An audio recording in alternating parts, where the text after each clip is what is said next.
you dig it? Can you dig it? Wait, he just said you pronounced the guy's name Christian. No way. Oh, yeah. I see. Yeah. Yeah. Where? How is that Christian? Yes. Yep. Hello, everyone. Hey, are we live? We are indeed. I'm sorry, I was on my phone, We're man. live. We're Hey, look at me. I must be a millennial. Wow. Wow.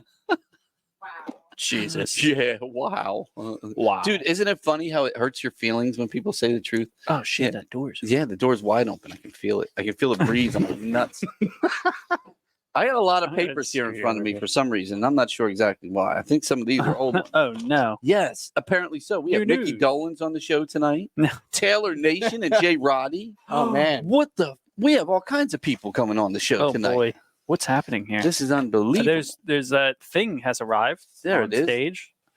And let's start off the evening here. Welcome everyone who tunes in. Dude, we had over 10,000 people view the podcast last Really? week. Yes. Wow. Over Yeah, 10,000 views. People love Mickey Thank Dolenz. you, thank you, thank Yes. you. Yeah. Like you said, you don't get a lot of people that come on live, but they watch it throughout the week. That's and, awesome. And it's pretty cool. And, Mickey was great to have on. We will talk about the movie, The Zombie Wedding, which we did premiere here with a lot of city people. And a lot of people that were in the film were here. It was really cool. And I think we also got to say in the beginning, Yeah.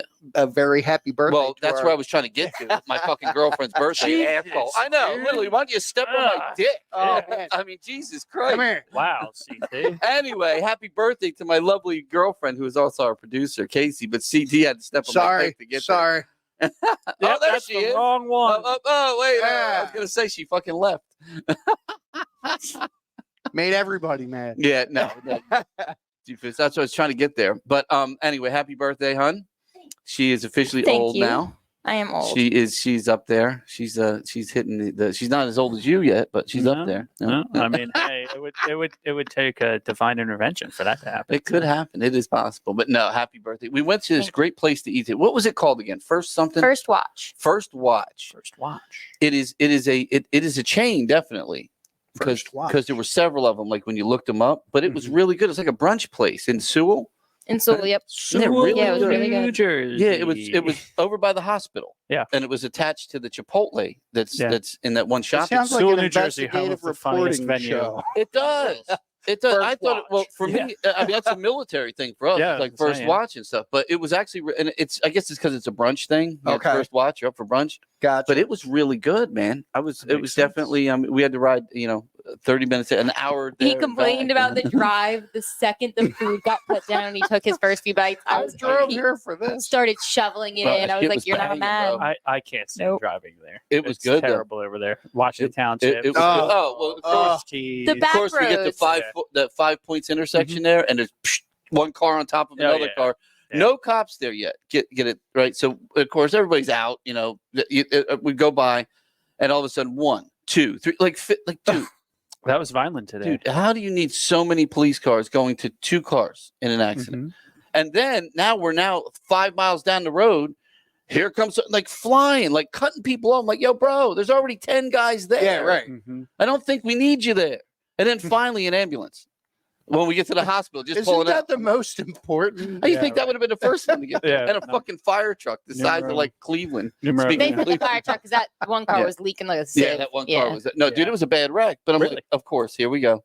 Yeah, Oh, I that got area stuck in. sucks. Pe- Yeah. the I people got were all stuck. okay. Like everyone was out of they there. were sitting on the Yeah, on the curb, they were so all they were all That's fine. good. Yeah, I got stuck in Vineland High School graduation traffic, which then turned into traffic on Chestnut. No, that's because tonight. people rear-ended each other. That's oh tonight. yeah, Thank it you, was- Patty, and thank you for my flowers. Yes, Very so much that's a going on. Tuesday, a graduation on Tuesday, man. Yeah, guys are getting out of school, kids are getting out of school, man. We saw the Oh, they got it all blocked off, dude. yeah, because they graduate here, yet they go to school down the other side. Yeah. I guess because of the football field. is High there. school graduation? Yeah, I think they have 2 high schools. Don't they? no, that's no longer a high school, but that is a huge football Ah. field. Yeah, I thought there it's- were still 2. Yeah, no, that's now a city municipal building of Nice. some sort. Yes, yes. I knew they had the administrative stuff for the school there. We got all kinds of stuff Yeah, going on there. I got the Yeah, stuff. I know the school I teach in. We graduated Monday, which I thought It's was so weird. weird. Yeah, it's weird to graduate. I think on you a should just Monday. always push it to a Friday. I mean, Yeah. just so the kids like they enjoy themselves. They can go out, go A to the couple shore. extra days, kids. Well, yeah, we used to go to the shore Yeah. like after graduation Oh, yeah. or something. Like, what are you gonna do? Senior week. Yeah, Tuesday night you're gonna go to a shore. They made What are us you gonna Yeah, go that's to weird. the Harris Sam's afterwards all night long. We didn't sleep. No, it was dude, sweet. do? You That's look at the awesome. hair.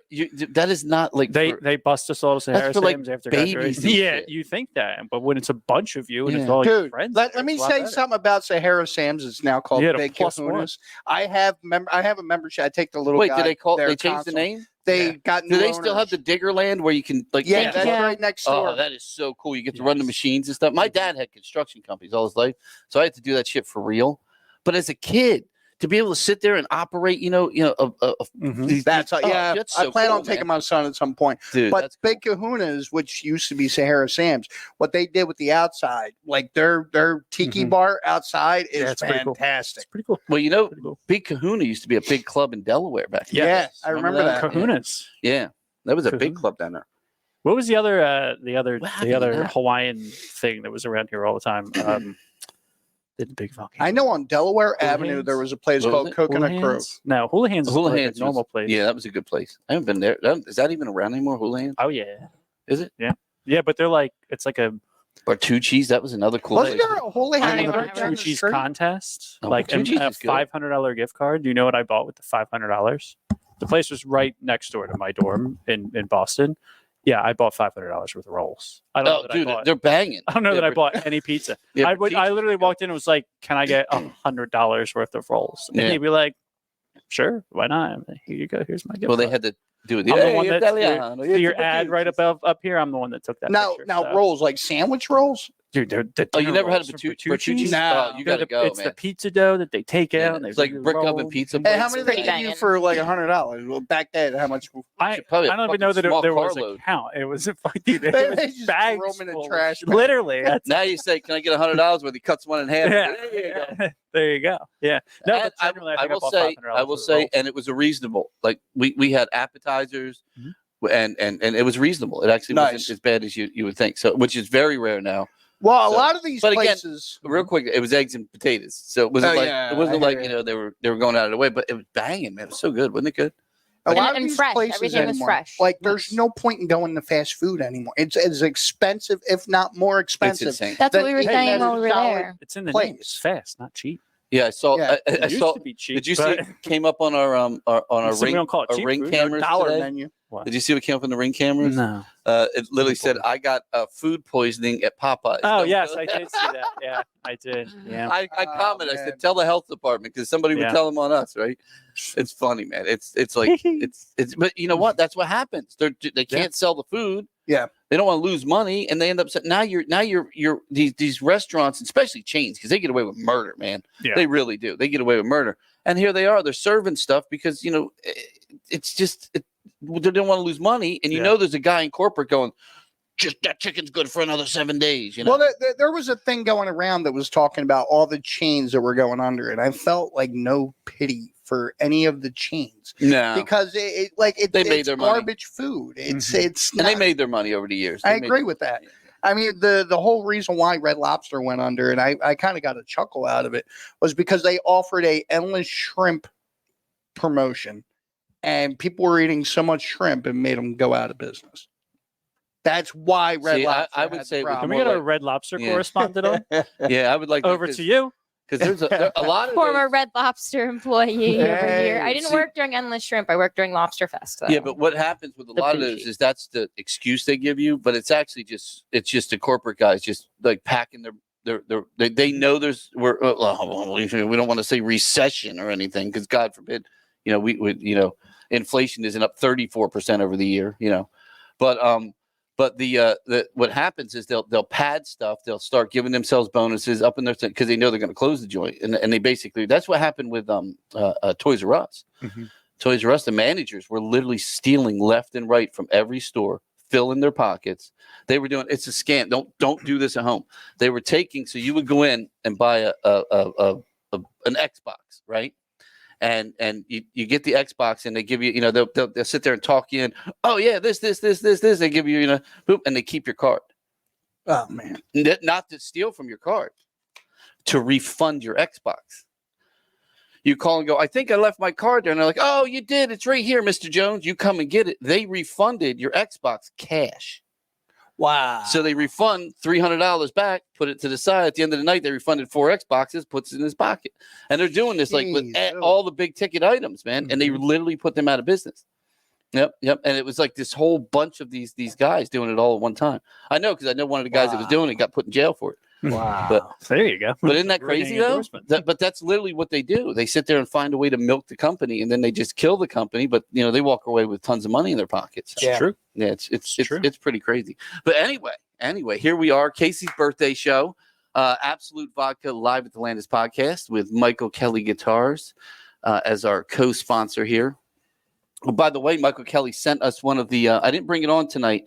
They sent us one of the new mandolins. One of the they're out. But I'm going to bring it on next week, and we'll look at it and talk with Steve Pisani, Uncle Steve, about it, and see if he can give us a little in depth about it, because it's there he is.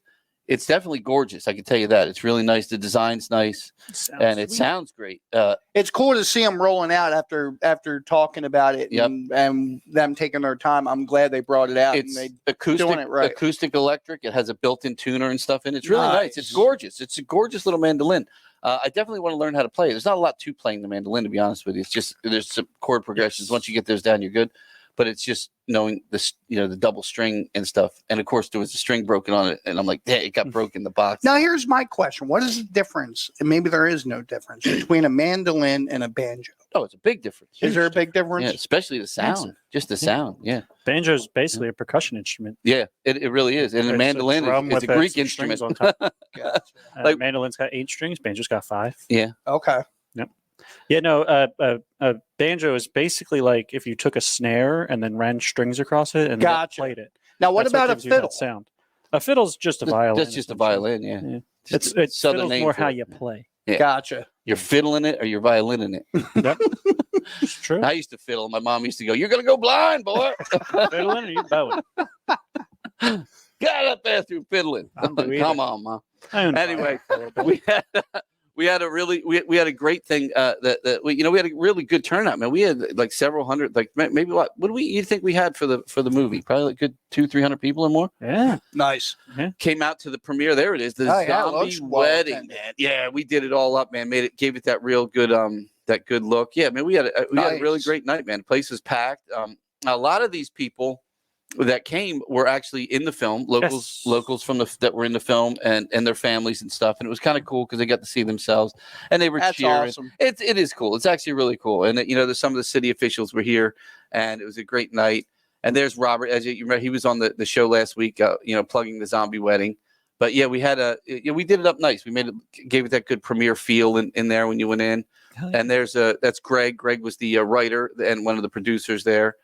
We did the walls up and everything. We made it kind of look really cool. And then, of course, once the movie starts, it's just a screen. We get rid of all that stuff. But people had a good time, and it was a lot of fun. And the movie was funny. It definitely it shows you how beautiful Vineland really could look on film if you gave it. And again, it's not. It's a campy film. It's kind of it's a zombie wedding. What are you gonna do? It's got some good people in it. We got the Sherry O'Terry picture from the wall. Oh man, nice. We should have grabbed a clip of that. In one of the houses, which is the Sherry O'Terry's house in the film, there's a portrait of her on the wall, and we looked at it and we thought it was Mariah Carey. Mariah Carey. And we're like, why does she got a picture of Mariah Carey on her wall, right? And then I'm like, no, that's Sherry O'Terry. So I said something to Robert, and he brought it and gave it to us. So we kept it. We hung it up. That's cool. It was cool. We had it hanging on the wall out there. It was really cool. Thank you again, Robert. Look for it your next time at the Landis. Yeah, it'll be here hidden somewhere.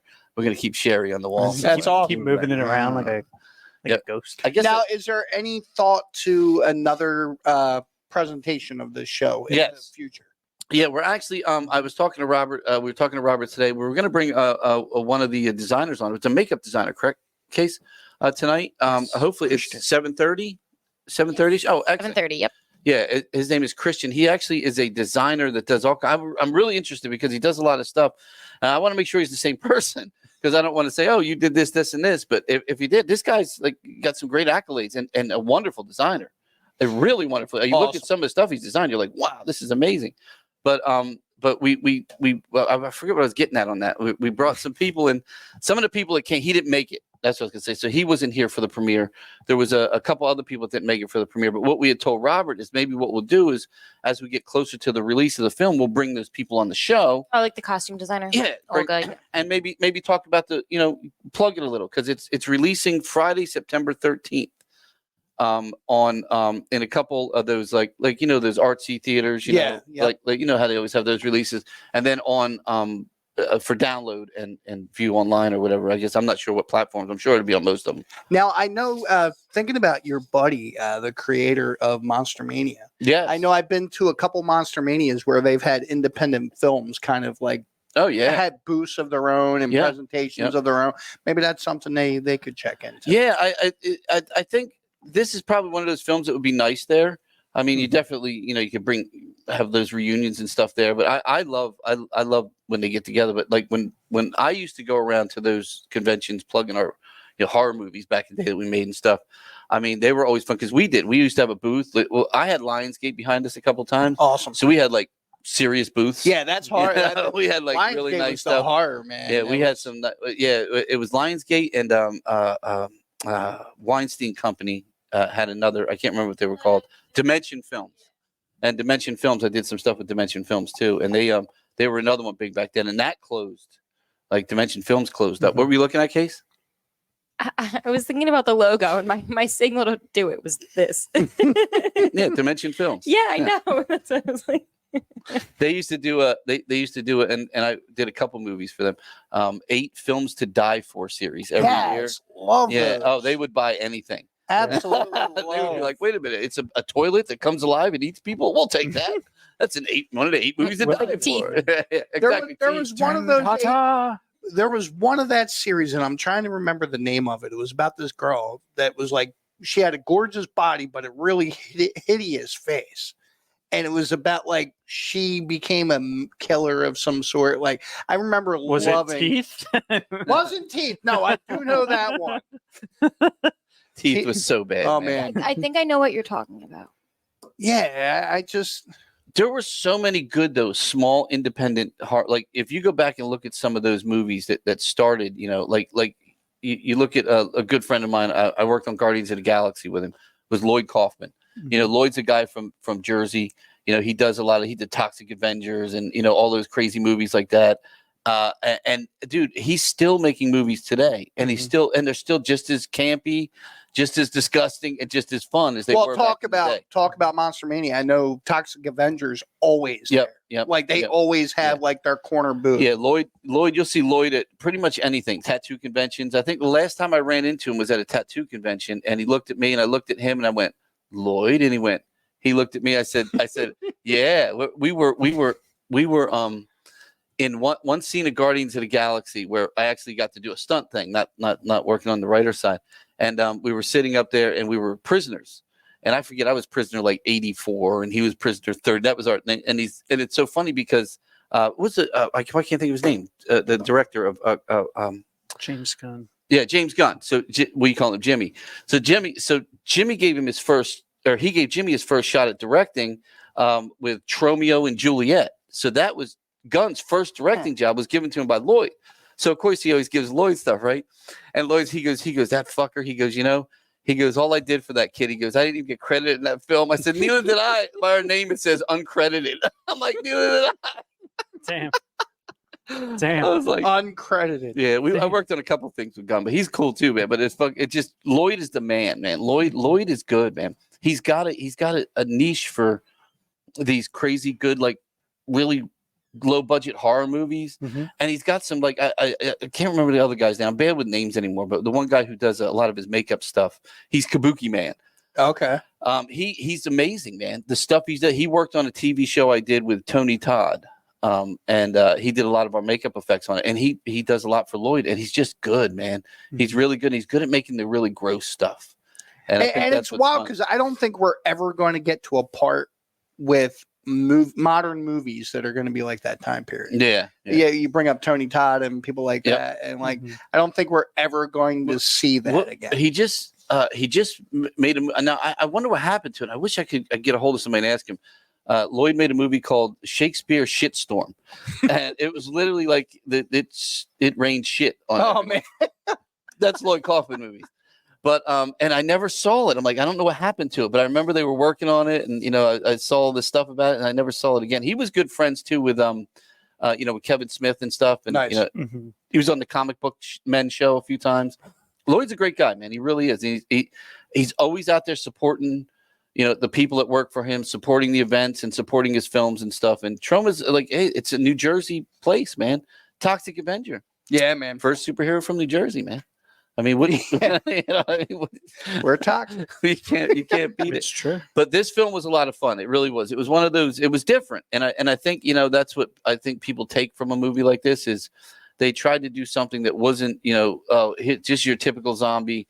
This your typical zombie makeup. This your they wanted to do something out of the box different. So let me ask you, somebody who's been in the industry, is there a difference between low budget or a B horror movie? Is there a difference?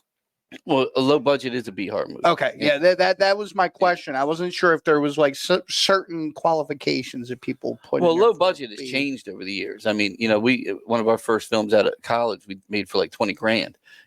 Right. That was low budget. And when we saw it for sale in Blockbuster, we're like, oh man, that's so cool. And you're like, yeah, too bad we didn't make any money off it.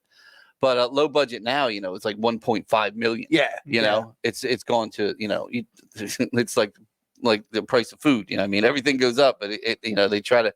But it is too. But the good thing is it's helped a lot of the lower budget films become a SAG film, so they can get a big actor like that one big actor, right. that might work for like $20,000 for one day, and you shoot all his shit in one day, and now you got this big name like a Tony Todd, Tony Todd's, in this movie or whatever. And I produced a pilot. I've done a lot of pilots. We could probably see a little piece of one tonight. We have Jimmy Graham coming on, but I've done so many TV pilots, man. And I mean, literally in New York, we were doing a TV pilot like maybe a week. Wow. And you'd work on 50 TV pilots, and maybe one would actually go somewhere. Yeah. And you're like, and you're talking some big actors. Like I worked on, I can't remember half the names of them, but I have like pictures even on my phone. And you're like, oh my God, you did a TV pilot with him? Yeah. And I don't remember the name of the pilot or what it was. Yeah. But it just never went anywhere, Right. And that's just, but that's a write-off. I mean, it's like we did 50 pilots, this one sold, so these $20 million is a write-off, Yeah. Yeah. It's a loss. Yeah. So part of the industry, part of what it is, but these low budget films, they're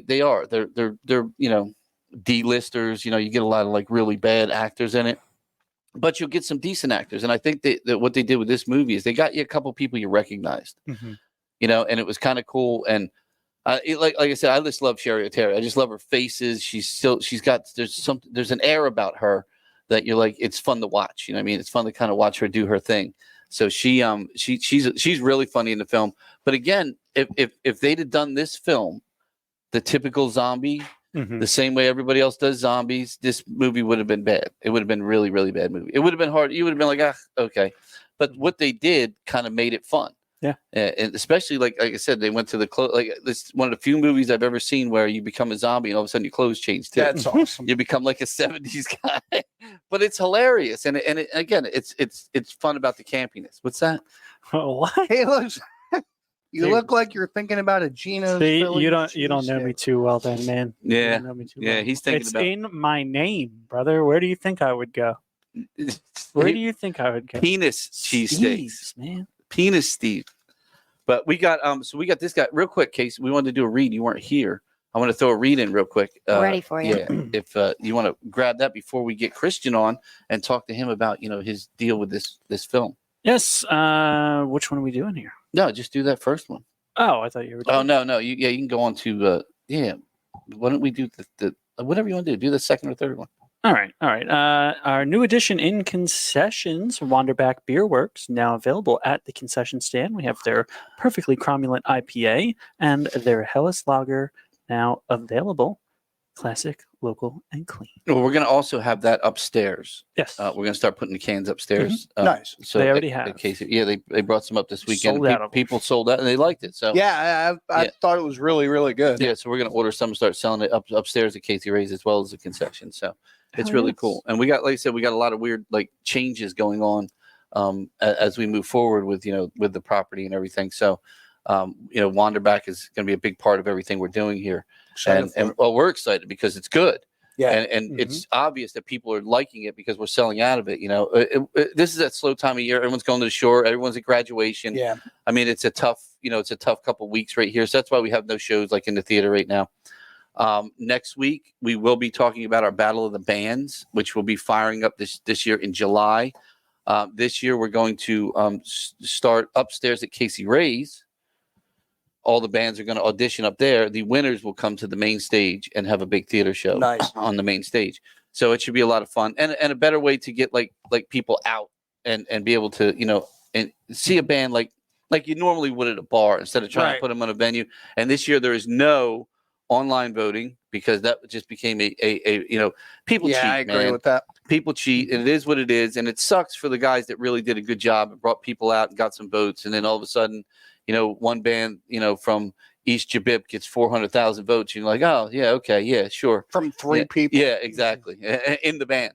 So, but so we're going to do away with that. So if they want to win, somebody's got to be here in person to vote. That's all there is to get them in. And then we're working on the prize pool for that as well. Michael Kelly Guitars was also a sponsor. They will be giving away a guitar and an amp. Nice. To the winning the group. I'm not sure. I'm going to talk to Steve about that and see if there's even something for concessions for like second, third, because I always like to give a little something to the guys that come in second or third, because they try out, they're here several times, and they come back for that show and they walk away with nothing. And there was an amazing talent pool last year. Oh, they were so many amazing artists. Nitro Nietzsche that won. Oh yeah, great. She's great. fantastic. We're still trying to find a way to get them back.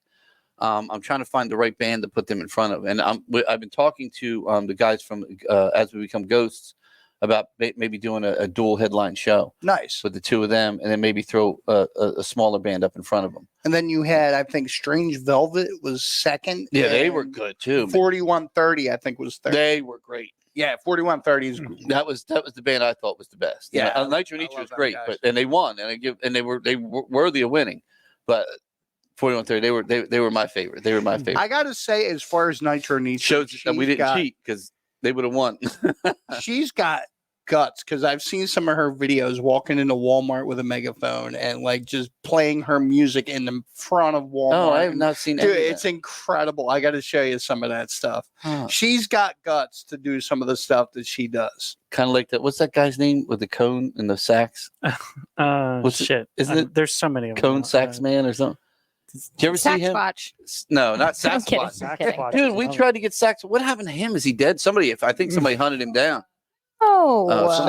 He's playing like big shows now. He's like opening up for like found by the Men in Black. Big.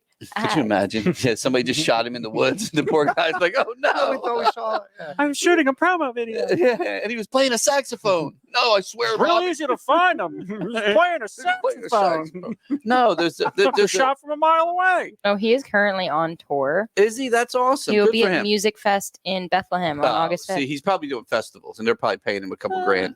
Yeah, festivals they'll throw money in the woods in the festival with Sasquatch. Like that's the perfect thing at Firefly or anywhere else. That Brain Damage plays at. Probably, yeah. Yes. Yeah. We love those guys. We'll have to ask him how Sasquatch. Put in a good word. Yeah, no, I don't think he would sell.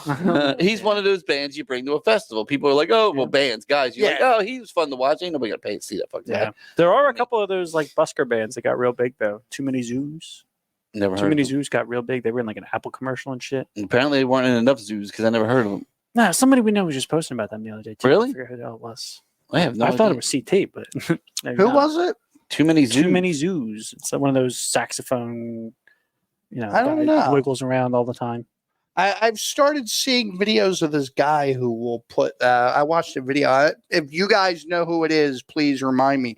But I watched this video. This guy had a button and it said "push for the funk," and he would stand there with his guitar. I've seen him. He's good. I like him a lot. I think he's really cool. Dude, there's a lot of good people that are very talented. And another reason why I think I love what we do here, and we bring it to Vineland, and it's really giving Vineland a name.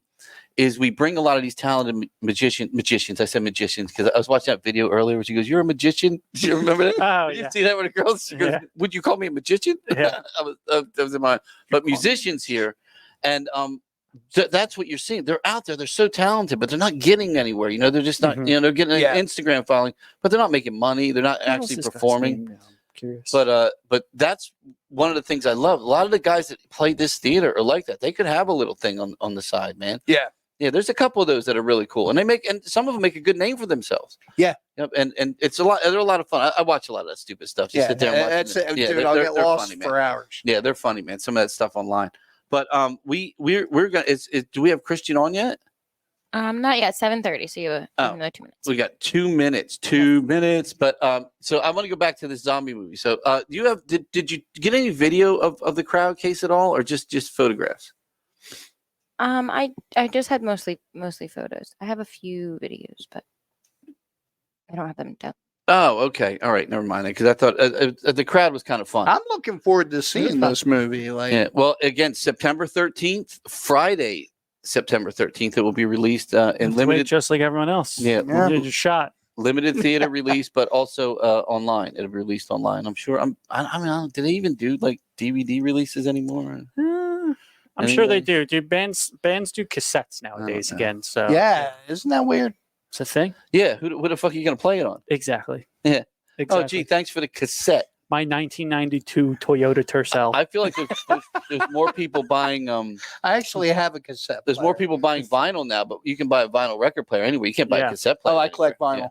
No, I actually, you know who was selling them? Urban Outfitters had Walkmans again, and you would buy the cassette, put it in the Walkman. Really? Like we just Oh.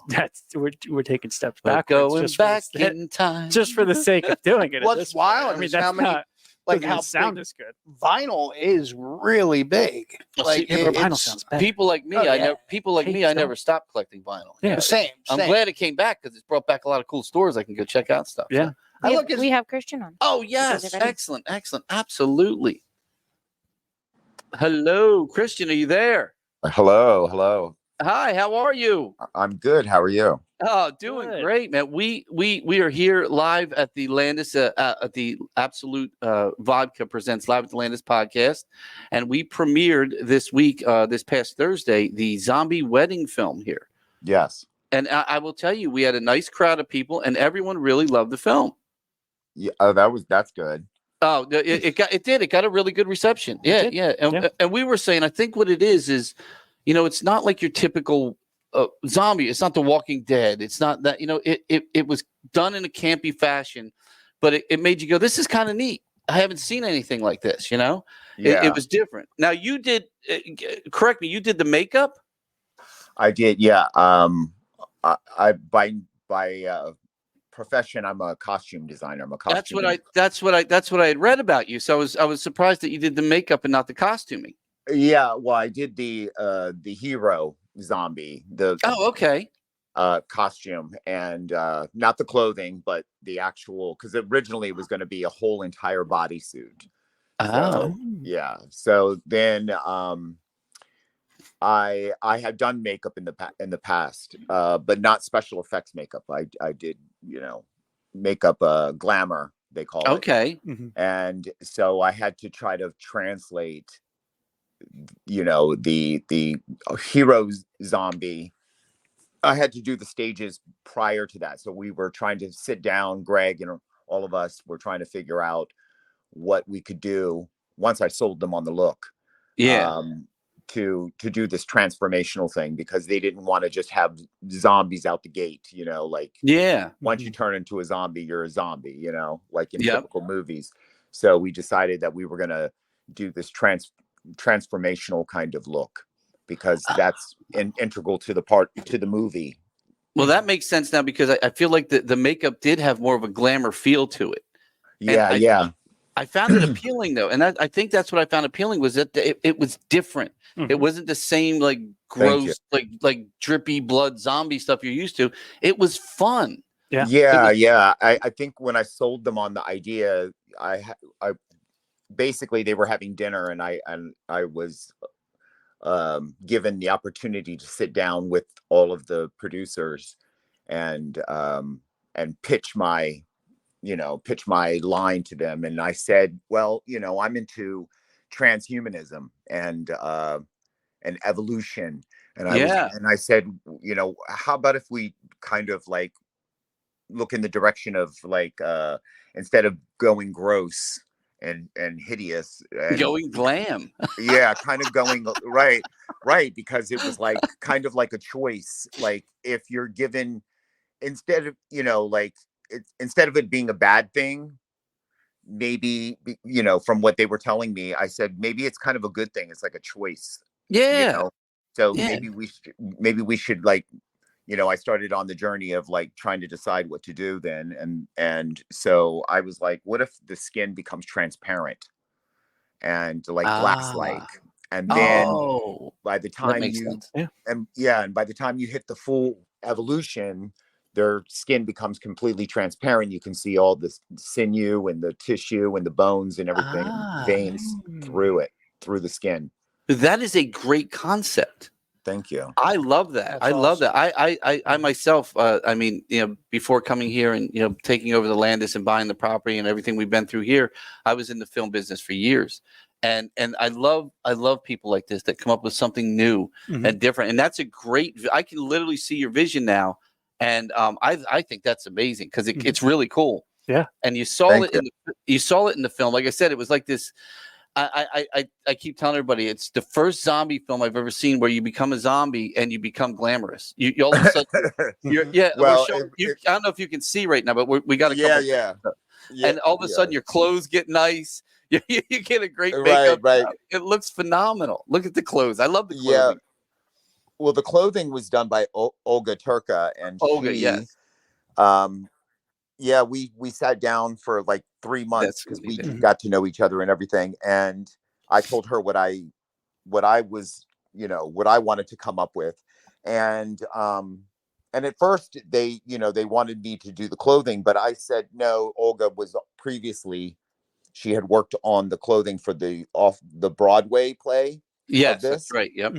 And so she had more of a feel to it, but she decided, the look that I was going with, that, hey, if they're going to be transforming, why don't they just give up all reason and, and I transform the clothes too. Like they don't care anymore. Yeah, They don't care anymore in a sense, Oh, I felt like they cared more. They're like, hey man, I gotta look good. I'm going out. Right. But yeah, it was like, well, in the beginning, the look was a little too glamorous because I had just did glass skin and the veins were showing through, and I drew my inspiration from several different movies, and Greg said, can we just make it a little bit grosser? So I was like, wow, okay. So that's when I started messing with the eyes, like, yes, the eyes were very deep set. That looked good. Yeah, so I was like, and we made the like I made the mouth black inside, to kind of, and then we changed the eye color. That was the first thing. Like, the first part of the transformation is your eye color would change. But for an hour movie, we had to kind of cram everything, the whole transformation. We wanted it to be like an 8-stage thing, but we just, time constraints. So we decided, okay, so the first transformation is they have their eye color changes and their skin becomes shiny. So that was like the first stage. Okay. And then you move on to the veins start showing through, and and then the bones the skin gets a little thinner. Yes. And the eyes get deeper, and Well, that makes sense now when you see the hero zombie, who is pretty much transparent. Yes. And it's funny because when you say it, the one I noticed the most, because with the main guy, I mean, you see him, he's kind of constantly on film, and you don't really see like much of it.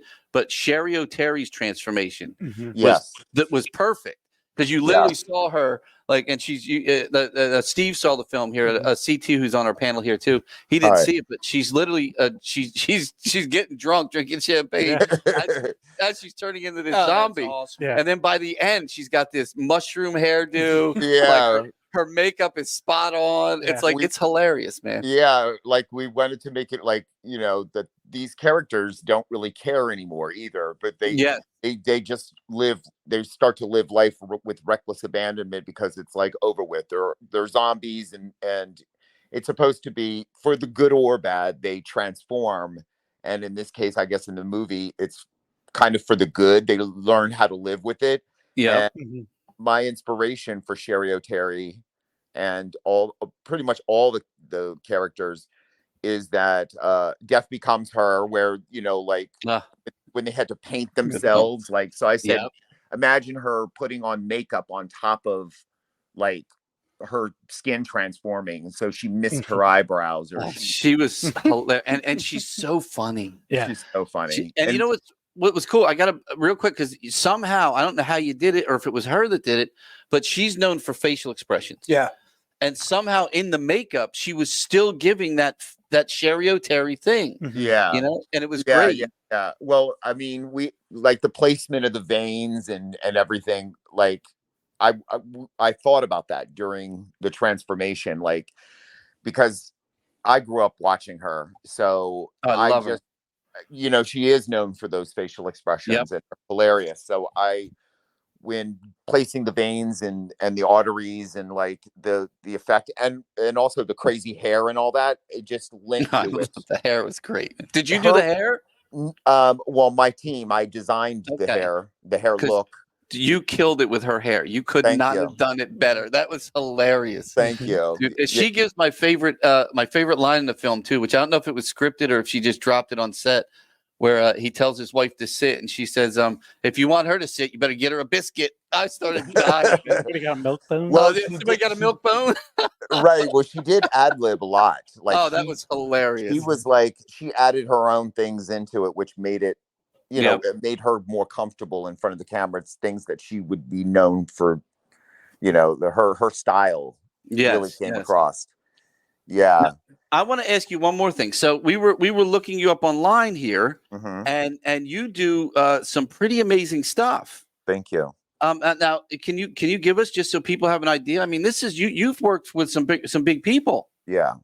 You want to drop a couple names? So well, that's the reason why I'm not on camera today, is because I'm working out of my studio and I am up to my eyeballs in NDA, you know, non-disclosure forms. So I didn't want to.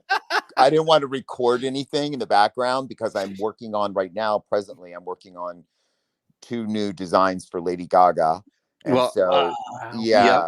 and the studio's a mess with everything all over the place. And then I've worked with Britney Spears, Beyonce, Kim Petras, Ariana Grande. I was on your website, and I'm actually, I have it up on my phone in front of me right now, and I'm looking at some of these designs. You are absolutely amazing. Thank you. This is like some like you can see the Lady Gaga, and the one that you have at the top, you can get that Lady Gaga feel from the first one. See that, guys? Yeah. If anybody at home, Kaycee's going to put up the web address so people can kind of check it out.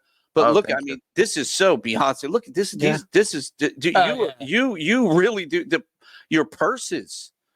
I mean, these are just gorgeous. Thank you. I mean, you have some talent. And I was even looking, I have to tell you, I was on there looking at the men's boxers, and there's some nice ones.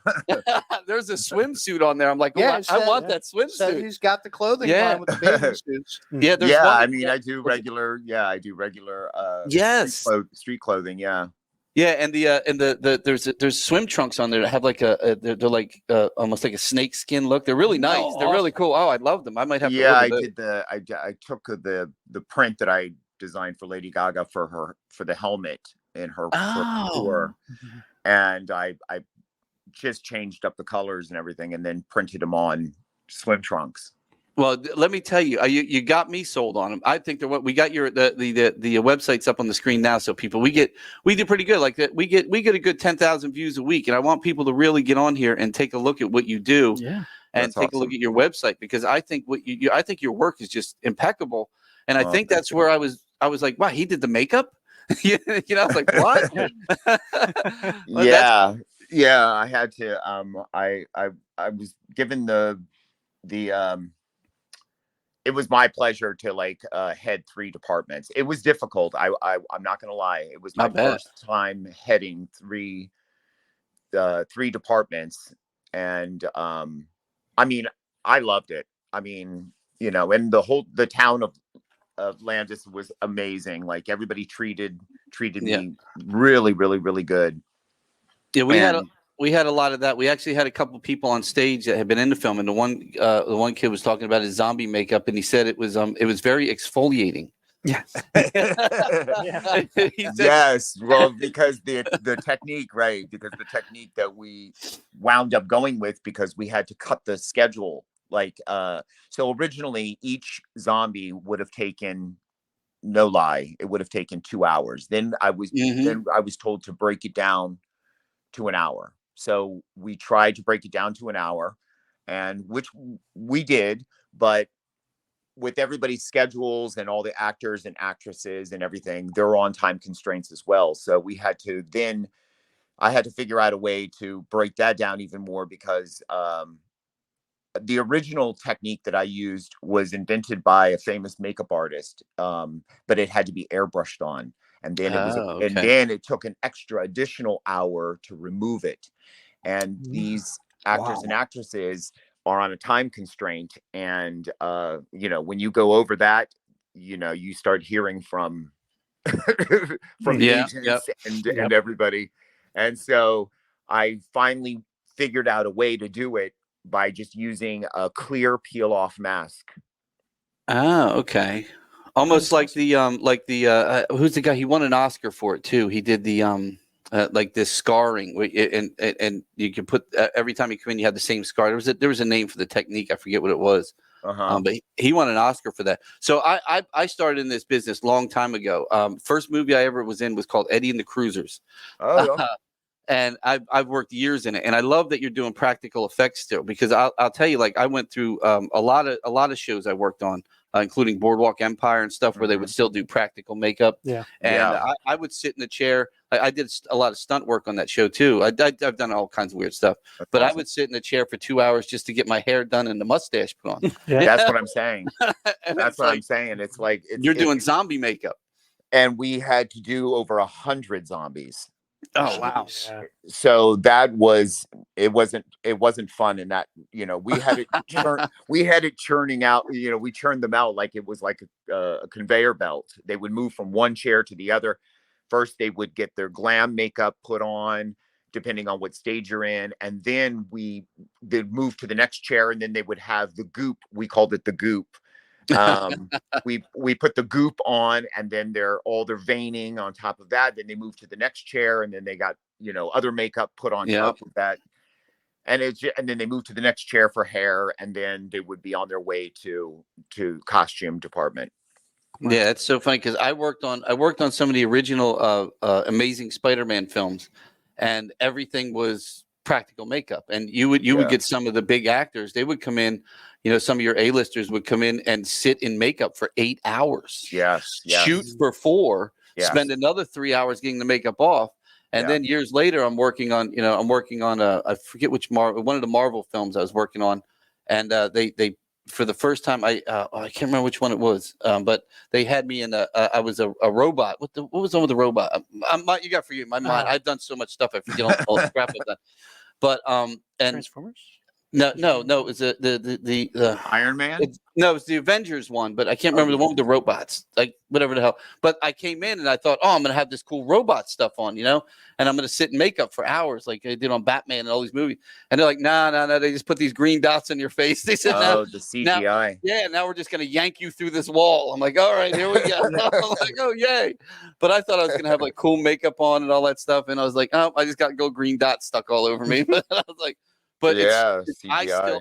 I love practical effects, and again, Christian, I thought you did a great job. Thank you. Absolutely, and I have to tell you, man, it was really nice talking to you and coming on the show, because, like I said, your body of work is really impressive. It really is, and people like you are what we need out there. Just doing something like what you do for Lady Gaga is just absolutely amazing. Yeah, thank you. I mean, she's known for these costumes. Yeah. I mean, that's part of what she does. I don't know anybody who doesn't love Lady Gaga. I mean, she's hit every spectrum of music. I mean, the first thing you think about when you talk Lady Gaga is her costume. And I just think the meat costume was like and Beyonce. I mean, Beyonce's got Beyonce. She's got that body, and to be able, and when I look at your catalog of work, like on your website, you're like that. You could totally see Beyonce wearing that outfit. You know what I mean? And you do amazing work, my friend. And maybe next time you're in Vineland, we can get you in the studio here and we can discuss some things. Yeah, definitely. That would be amazing. Yeah, because I think we're definitely going to show this film again when it comes towards Halloween. It really did. It got a really good reception. It's very campy, and I think some of the people they brought in to work on the film again, Sherry and some of the other actors, they did a good job because they were the perfect people for this type of film. Yeah, they absolutely were. Originally, we were like, wait, these, like are you sure this one is going to match up with this one? But but it worked. And I had my reservations. And it's no lie, I had reservations. I mean, the zombie wedding, you're like, oh God, here comes another zombie movie. You know what I mean? Yeah. And, I worked in so many things, and like, but it was definitely, it was different. And I think that's what I liked about it. It wasn't the same. And it again, I feel like this is one of those things that's going to find a home. And I hope it does, and I hope you guys get they were talking about the zombie vacation, like doing a second. That's the biggest thing that's missing right now from Hollywood is originality. Oh, absolutely. The originality is like hard to come by. But when you get somebody like Xtian to do the makeup like this, that's what adds to the originality. You're not seeing the same thing over and over again. Walking Dead went to basically green dots on people's faces. They stopped doing makeup. From the videos and things that I've seen, and from hearing Xtian talk, the ideal person that I could see in a film like this would have been David Bowie. David Bowie really comes to mind with that. Yeah, it definitely. It was Bowie-esque in the costumes and even the makeup. Back in if you go back to Ziggy Stardust days and stuff. Very, very. I didn't even think about that. Yeah. Come on. Yeah. Well, you know me. I love Bowie, so I'm a big Bowie fan. But again, Xtian, I don't want to take up too much of your time. Thank you again so much for coming on. Thank you. We'd love to meet you in person someday, and please just keep up the great work. Everyone, Xtian's website is on. Can you pronounce the website, because I don't want to say it wrong? It's Xtian D'Medici. My name is D'Medici. Just Xtian with it. Yeah, it's Xtian is with an X, TIA, like Xmas, like Christmas. Yep. Yeah, so we have it up on the screen so people at home can see it and they can go. You guys got to check out his work. And like I said, I'm going to be on there. The next order of boxers and swimsuits you see coming to Vineland. That's me, baby. Thank you. And thank you for having me on. Oh, thank you, my friend. We look forward to meeting you someday, Xtian. Yes, definitely. Me too. All right. You have a wonderful evening. Take care, my friend. You too. All righty. Bye-bye. Oh, yeah. You gotta go on and look at some of the stuff, man. I was just looking. Isn't it cool? It's awesome. Thank God he pronounced his last name, because I would have butchered that. Yeah, well, that's why I didn't want to Medici. Yeah, I didn't want to do that either, because he seems like just such a wonderful person. Yeah. So, but that's what talent, Yeah, here's a film being made in our hometown of Vineland, where we do all our shows and everything, with some really key people. I mean, this guy's doing costumes for Lady Gaga. Yeah. Beyonce, Britney, dude. Britney, bitch. Got a whole shrine's worth of things out there. Oh, man. Oh, wait till he comes here and sees my Britney shrine. I love my Britney. I know. Well, you know what I'm waiting for? I'm waiting for the, I think I'm going to make it part of the upstairs, because it's going to be very music, and I'm going to throw a little movie stuff in there, kind of take a lot of what we have from the other place and add it here with the movie and get rid of the sport part of it. You know what I'm saying? While we're talking movies and just thinking about, I was reading the notes as far as when they were filming October, November.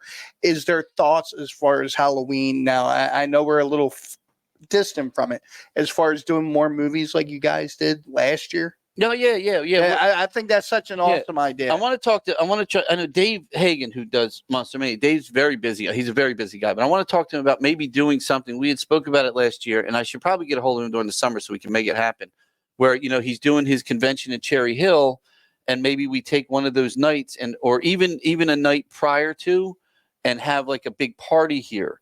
With some of the they'll have like a I don't know, Friday the 13th reunion, and they'll have like 7 or 8 people from Friday the 13th, and sell them a party here. You get drinks upstairs, watch one of the movies live, talk back. But it's a private thing the night before the convention starts. He does those very limited, small in the in the place in Cherry Hill. Yeah, I've seen that. You can buy VIP passes. And things like that. But I'm thinking maybe this is a little something big different. Like I had Michael Berryman was a good friend of mine from Hills Have Eyes and all that. And Michael was at one of the conventions. Somewhere I have pictures of it. And I had I was working on a movie called The Ground House, and I had one of the coffee shops open. And Michael was here for his convention, and he came down to hang out at the Ground House for a night, and it was fun. People came, it was great. And I'm like, you know what? We could do that with like one of these, reunions he's having. you know, and then, you know, they have a nice green room they can hang out in. They can come out. They can, you know, they a lot of times they schmooze with the audience and stuff. Mhm. So I think it'd be a lot of fun. You know, you sell a ticket down here, and then upstairs is the real party after, and then the convention starts Friday, Saturday, or Yeah, whatever, and that's a Sunday. great idea. Yeah. So I wanted to talk to Dave because I love Dave. I love Dave a lot, and he's a really great person. And I want to definitely this year I want to kind of get him backstage. And so I he think can- I've been going to Monster Manias since the very beginning days. And I remember showing up one time. This is the best Monster I can Mania see that. story. Yeah. I was going to the hat. I was I was on my way to see Roddy Piper. Roddy Piper was at a Monster Mania, and a buddy of mine, friend of mine, and we decided, you know, we're gonna have a couple beers before we go, and we missed getting in entirely. Oh, really? And we're standing out in front of the hotel, and we're bumming because we didn't find out until we got to the door. And one of the guys sees me, and I'm a little looking depressed, dejected that we didn't get in. And he's like, come on. I'll take you to the last Q&A. And I got in to see Betsy Palmer talk about Friday. Oh, Dude, that Betsy was was the so best, man. fantastic, man. Wow. Betsy was a good woman, man. She was a good. I knew Betsy very well, actually. I met Yeah. Betsy over Yeah. there. I met Sid Haig over there. Sid Look, Haig was I such don't know an if you know, awesome Sid dude. was a good friend of mine. When he passed away was the year we were going to do a Rocky Horror Picture Show, Mhm. and Sid was going to come here, and he was going to be the narrator. And then he fell down a set of stairs, and we lost him. But yeah, I've known Sid for a very, very long time. I hated 3 from Hell from that series. Yeah. Just because one, you saw how sick Sid was. Yeah. Like that movie, you saw how sick he was.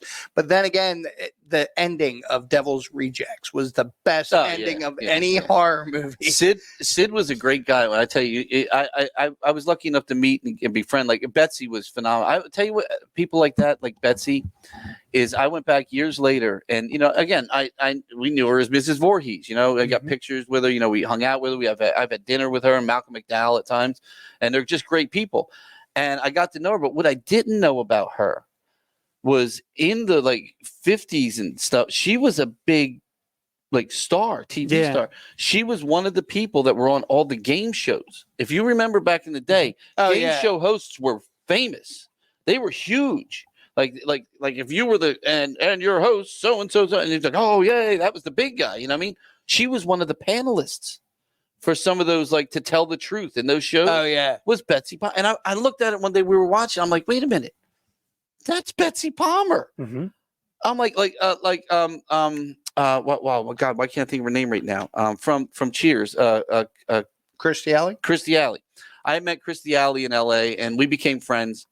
And we went to a couple parties together. We hung out a few times. She's a really sweet girl.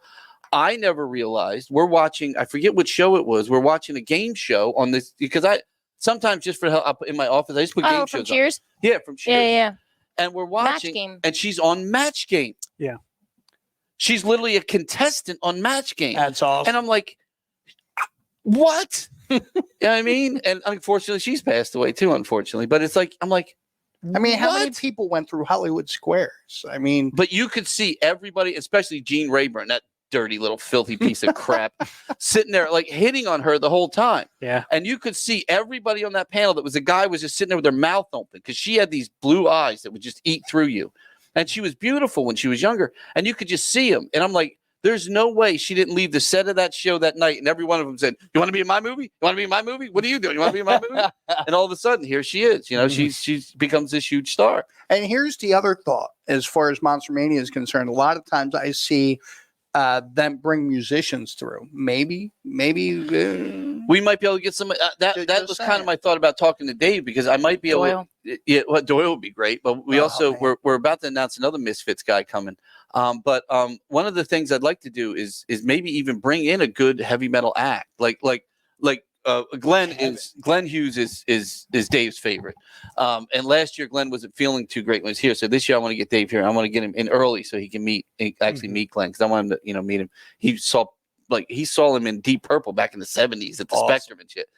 But I wanted to bring in like a band, like maybe you do a movie, you do a band, like again you bring in maybe Quiet Riot or one of these old like rock bands that has kind of like that horror feel to it. Yeah. Bring them in on that show and have this really big night, of whatever movie. We can Yeah. we can and that's why I feel like if we kind of work it out now, maybe we could get some details and do something really cool.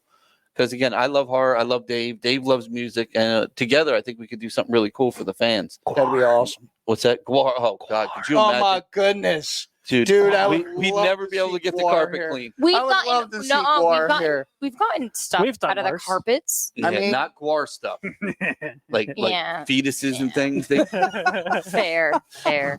How much Scotch Guard you got? Excuse me. Yeah. This is Ray at the Landis. Yeah. What would it cost to get fetus out of a carpet? Scotch Guard, what's your warranty? Yeah. What was that? Yeah, please.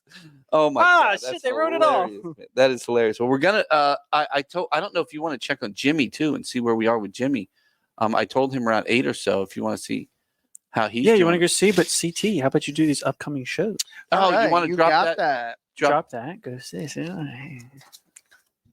The old brain. If I text Thinking, him, he's man. never going to answer me. We have He will Jimmy not, Graham no. coming on. Jimmy's got a show coming up soon. So, guys, the next big show on the main stage will be Puppy Pals. Excited for that, July 13th. Movie magic. Yes, and that is Puppy Pals from America's Got Talent. Yes.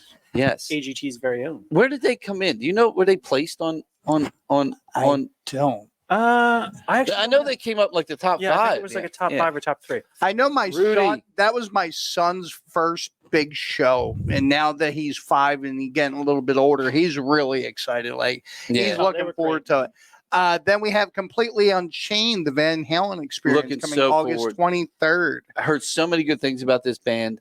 I'm glad to finally have them here, and I cannot wait to see these guys rock this stage. He's got man. the jumpsuit, man. Yeah, man. I'm excited, man. I'm excited for this band. I've heard so many good things. We've had a few Van Halen acts through, but these Now, are guys. they mainly the David Lee Roth era? Yeah. Of, Yep. And then we have the Edward twins, Las Vegas Top Celebrity Impersonators, their final tour. Yeah, If you that's guys their have final not tour. seen them yet, this is your last chance here at the Landis to see them. In South Jersey area, anywhere in this area, this is the last time you're going to be able to see them. Awesome. And again, they are fantastic. They are so good. Then the Eagles experience, September 7th. Then 7 Bridges, baby. we were just talking about Glenn Hughes, September 11th. Oh, Really looking forward to seeing and Glenn Hughes. that's they're celebrating the 50th anniversary of the Burn album. So Man. 50, that album's been around for 50 That's years, man. insane. Holy shit, man. Time flies. With special guest Chris Lafferty. Yes. And Glenn Hughes, remember real quick, voice of rock and roll in the Hall of Yes. Fame, inducted into the Hall of Fame as the voice of rock and roll. There are Hall of Fame musicians playing in Vineland, New Jersey. That's amazing. It's crazy, isn't it? I mean, a Hall of Fame again. We Country Music Hall of Fame. It's pretty crazy what's happened in Vineland, New Jersey, and how it's gotten to this point. I saw Really a meme come across yesterday with guess who this is, and it was Crystal Gale. Oh yeah, yep. September 13th, Back in Black, the ultimate AC/DC experience. September 14th, Adrenalize comes back, the Def Leppard experience. And then September 20th, Strange Magic. Ray, I know you're a big ELO fan. Yeah, big time. The Electric Light Orchestra experience will be here September 20th. Yeah, I'm looking forward to that one because again, like we had another band here that did their ELO show. We've had them here a few times. It's the same show a lot, so I wanted to see something different. And these guys are again, I believe they're out of Long Island, and they're another one of those really great bands that I'm looking forward to seeing. So we got a lot of great stuff coming up, and also in July, remember we are going to also be having our Battle of the Bands, which we're going to talk about real soon. Oh, yes. We also have something coming up even before July, though, Yeah. at Kaycee Ray's. This reminded me of it. Yeah, the Feast fundraiser. Casey, do you have a? Oh, you do. Look at that. Live music, baskets, raffles, and more featuring Heart Full of Blues and the Mount Holly 3, plus Mahali. more Mount Holly 3. Mahali. Mahali. Mahala. He's the guy that's got that experience there. Plus more performers, including the Wounded Souls duo upstairs at Kaycee Ray's. It is put together by Carrie Care / Soul Singer. That is Sunday, June 30th from 12 to 6 p.m. right here at Kaycee Ray's, which is attached to the Landis Theater. Yes. It is for the feast, feeding everyone at special times. Yeah, now that was organization. originally going to be at the Landis, but we're having some things going on, some construction, some things that we're doing there. Hell yeah. So we had to move it up, but I think it's going to do really good in Kaycee Ray's. And Carrie's a good friend of mine. I've known her since high school. She's a wonderful friend. And then Mahali is so just Mahali. when my mom used to wear a pin. it used to say M-U-H Holly, because nobody from Mount Holly said Mount. They said Mahali. Mahali. Yeah, so it was like a big thing. Yep. Sounds Jewish. Exactly. It's Mahali. Hey, look at the Mahali. Yeah, but that should be a fun time. And again, for another great cause, Carrie really does. Carrie goes around. She finds some really great causes. And Awesome. Would you say Carrie cares? yeah, Carrie definitely cares, and she's been bringing them here, and it's great. And again, we try to get them on the Landis stage, but sometimes Kaycee Ray's works out really good too because we get packed up there, and it's more fun because people are more together. You can eat. You can have more. There's more community definitely really up is. there. There's It more really is. socializing. Yeah, you're not stuck in a seat, looking at this meet band more on the people. stage. Yeah. Yeah, and we do. We have a nice. If anybody's ever been up there, we have a nice lighting rig and all that stuff. So it is actually nice, and it sounds great up there. Yeah, it does. Yeah, it does. We had the baddies chick up there. I don't know who did that. Yeah, it's definitely good. Definitely good. All right, But real quick, what's that? I was Go gonna say before we get off upcoming shows, I wanna hit on Puppy Pals one more time. Go for it. I have a little video. They're just coming up soon. I don't wanna go off. I love Puppy Pals. It's puppy videos. I didn't think And last time they were here, I got to tell you, I fell in absolute. You still got this thing up though. I fell in absolute love with Rudy and the guys, and even the crew. We gave just so you know. So I was in the military in Georgia, and when I got out of the military, I did some I stayed in the military, but I also did some stuff. They call it contractor work, and I was in Stone Mountain, Georgia. And Stone Mountain is just this really cool, like resort area, like not really resort area, like kind of like a park, but it's really nice. Like they have laser shows and all this crazy stuff. And when the Puppy Pals were here last, they opened their trailer, and it was just a dump of shit everywhere. They just had shit everywhere. And Steve's Hopefully like, not literally. And they were so No, nice it was- about it well, they had too. shit everywhere, too. That part was clean. But literally, they had That part stuff was all all over. And Steve and I are looking, and Steve's like, man, we have all these road cases Yeah. that we could just give these guys. And they did. So they spent hours in the parking lot after their show, neatly packing everything into these That's roads. And now the awesome. back of their truck is so organized. We go on, and here they are a couple weeks later in Georgia at Stone Mountain. And I recognized the room they were in, and there's all these road cases that say the Landis on them. That's in awesome. the background. Spreading the It love. was so cool. Yeah, it was so Yeah, cool. it was great. But they were They're great fantastic people, and I'm excited to have them back. Go for it, Case. What do you got? Just a little clip. Rudy. Who let the dogs out? Dylan and Jeffrey. Who let the dogs out? Who let the dogs out?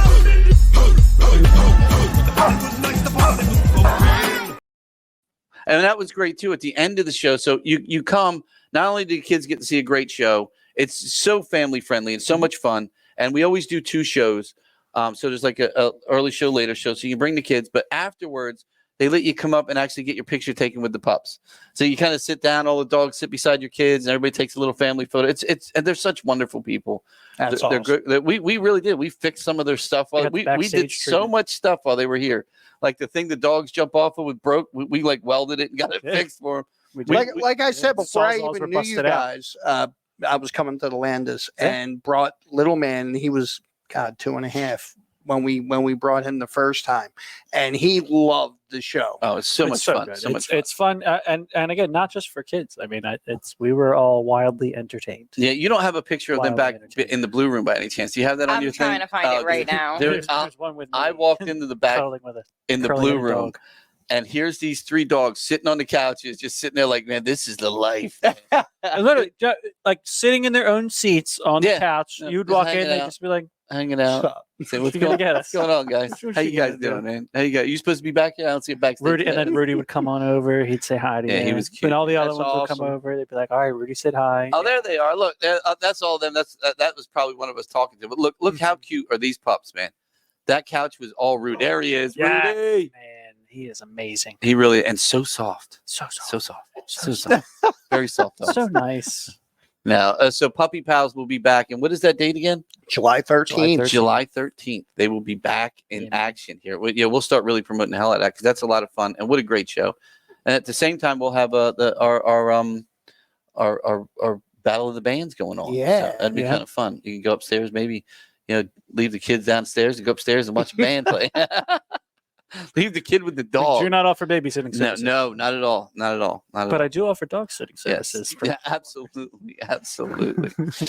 But so real quick, while we're here, Thank you, Bruce. there's another happy birthday to Kaycee. All right, enough of her. We keep it. Yeah, enough of that. No, we love you. Yeah, we got a comedian on Exactly. that, so. But so a dear friend of mine for many years now has been doing a comedy Roost upstairs at Kaycee Ray's, and he's been bringing together some really cool comics, local comics. That is him right there, Jimmy Graham. He used to be known as Round Boy Jimmy Graham, but he is no longer round. Saggy boy. Now he's like healthy Jimmy Graham. Like a melted candle, actually, but it's awesome. You know, I just want to share that I heard you guys talking. I went to Mount Holly once. No, really? Yeah, but she wasn't home. So I went down to Mount Ephraim, but he wasn't game. So I couldn't do that at all. It was a rough ride. Yeah, man. July 13th, you're going to have Battle of the Bands? Yeah, well, no. There's a battle of the bands just going on. It's a thing that we do every year, but we've been doing it downstairs. But we're just gonna do the preliminaries upstairs throughout on Sundays. So it's Sundays throughout July, cool. and then the winners will come downstairs and just have a big ass show. So it'll be a lot of fun. It was a lot of fun. Last year it was sponsored by Death Wish Coffee.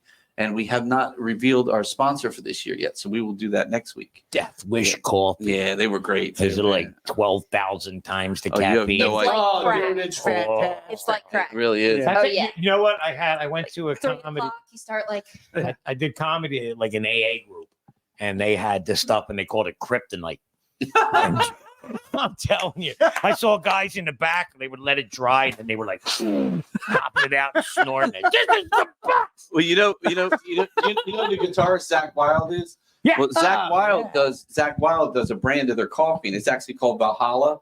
And I'm like, it will wake you up. It will bring you back.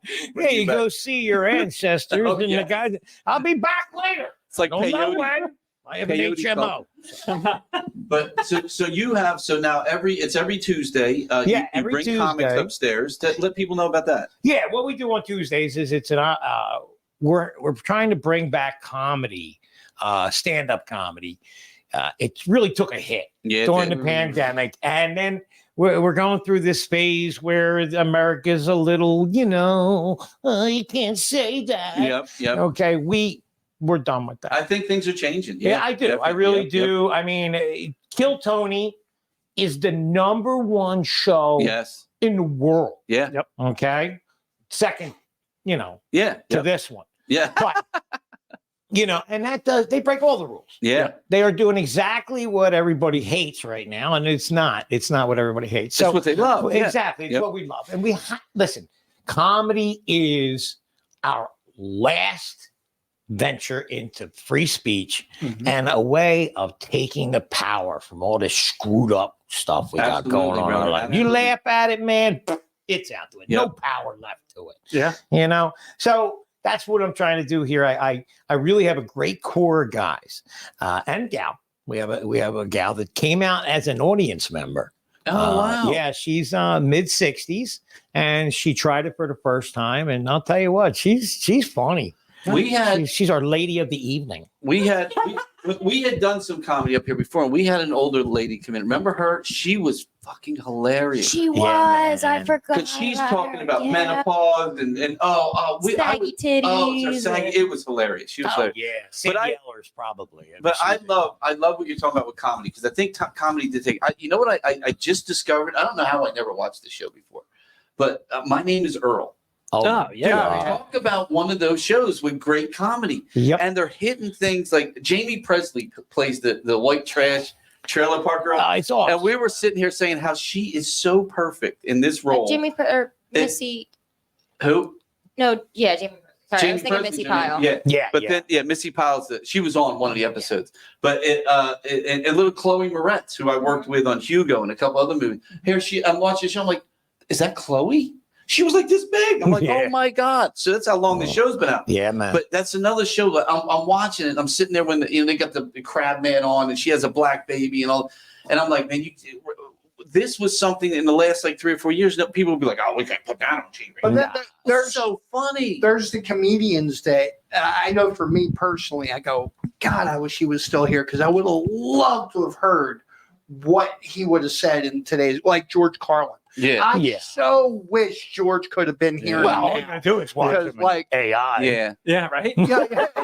Yeah. It's true. Resurrected from the dead. It's true. Please. It's That's true. probably the only way I get famous. Yeah. You know, You they'll have imagine? me stuff, but I won't be that high tech. It'll just be me taxidermied. They'll just puppet you. Yeah. We get to Bernie's over here.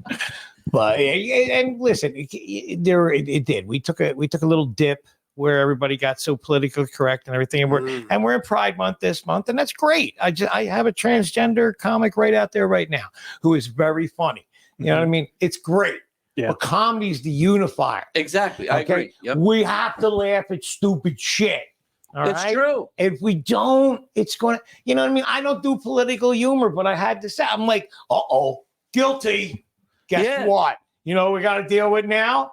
The sex appeals. But you know what I mean? It's you got to laugh at that shit because then it has no power and it's gone. And then we can move on and do all kinds of fun stuff. But that's what we're doing here. And it's a no cover every Tuesday night. We start at 7. I have signups for the show at 6:30. And I call it the Comedy Roost because we are in Vineland, New Jersey. And Vineland, New Jersey, the high school, they're It's what do you call it? The fighting clan. They're the Fighting- fighting clan. it's a big. Okay. It's a rooster. It's Yes. a big rooster, Yep, yep. but you know, people see that and they're like, "Oh my god, fighting clan!" Not with a cat. It's just sick. Yeah. Wait, what does it say on the back of the softball field?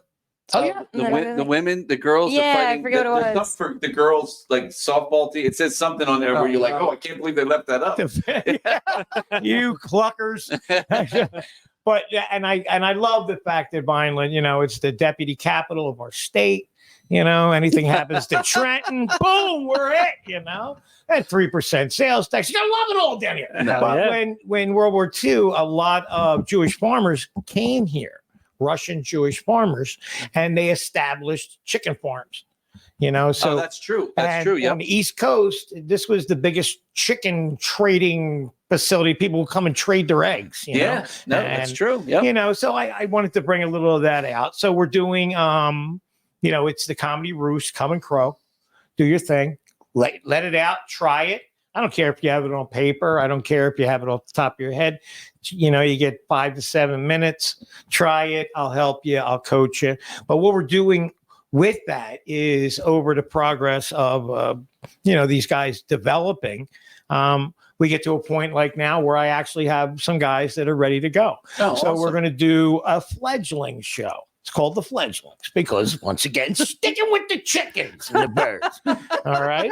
And there's going to be an even dozen of them. So it's going to be a showcase show. We okay? are really staying with the birds. We You know, are, this is man. great. Man Yo, loves you got to chickens. see how I do it out there. I have a bag of eggs. Don't mess with his cock. Okay. No, man. I miss my big black cock. I had one. They made me get rid of it. But anyway, What happened to your chicken? Do you still have your chicken? I only have 2 left. Oh, I had okay. to shift them down to Pittman got into a war with me and saying I couldn't have chickens, so I had to send them down to Franklinville. What? And then honest to God, right? Like 4 months later, they're like, "You can have your chickens." And I'm like, "You son of a bitch." Now they're gone. Yeah, they're down the street, man. I ain't going back to getting chickens. You know? I got used to not having chickens. You know, I had like 12 freaking chickens at one point, which isn't much for some people, but it started out with 4. And they don't tell you what sex they are, straight wrong. Oh yeah. I thought that just meant they weren't gay. You know, and I'm like, I'll take more of them. Look, I'm 60 years old. I don't have the knowledge or the energy to raise a gay chicken. So I have to go with that. But it's not that. It is not even that. There's a job, right? There's a job where some guy shows up every day and there's a bin of chickens over here. And he picks them up, turns them over, and squeezes them until their little ass pops out.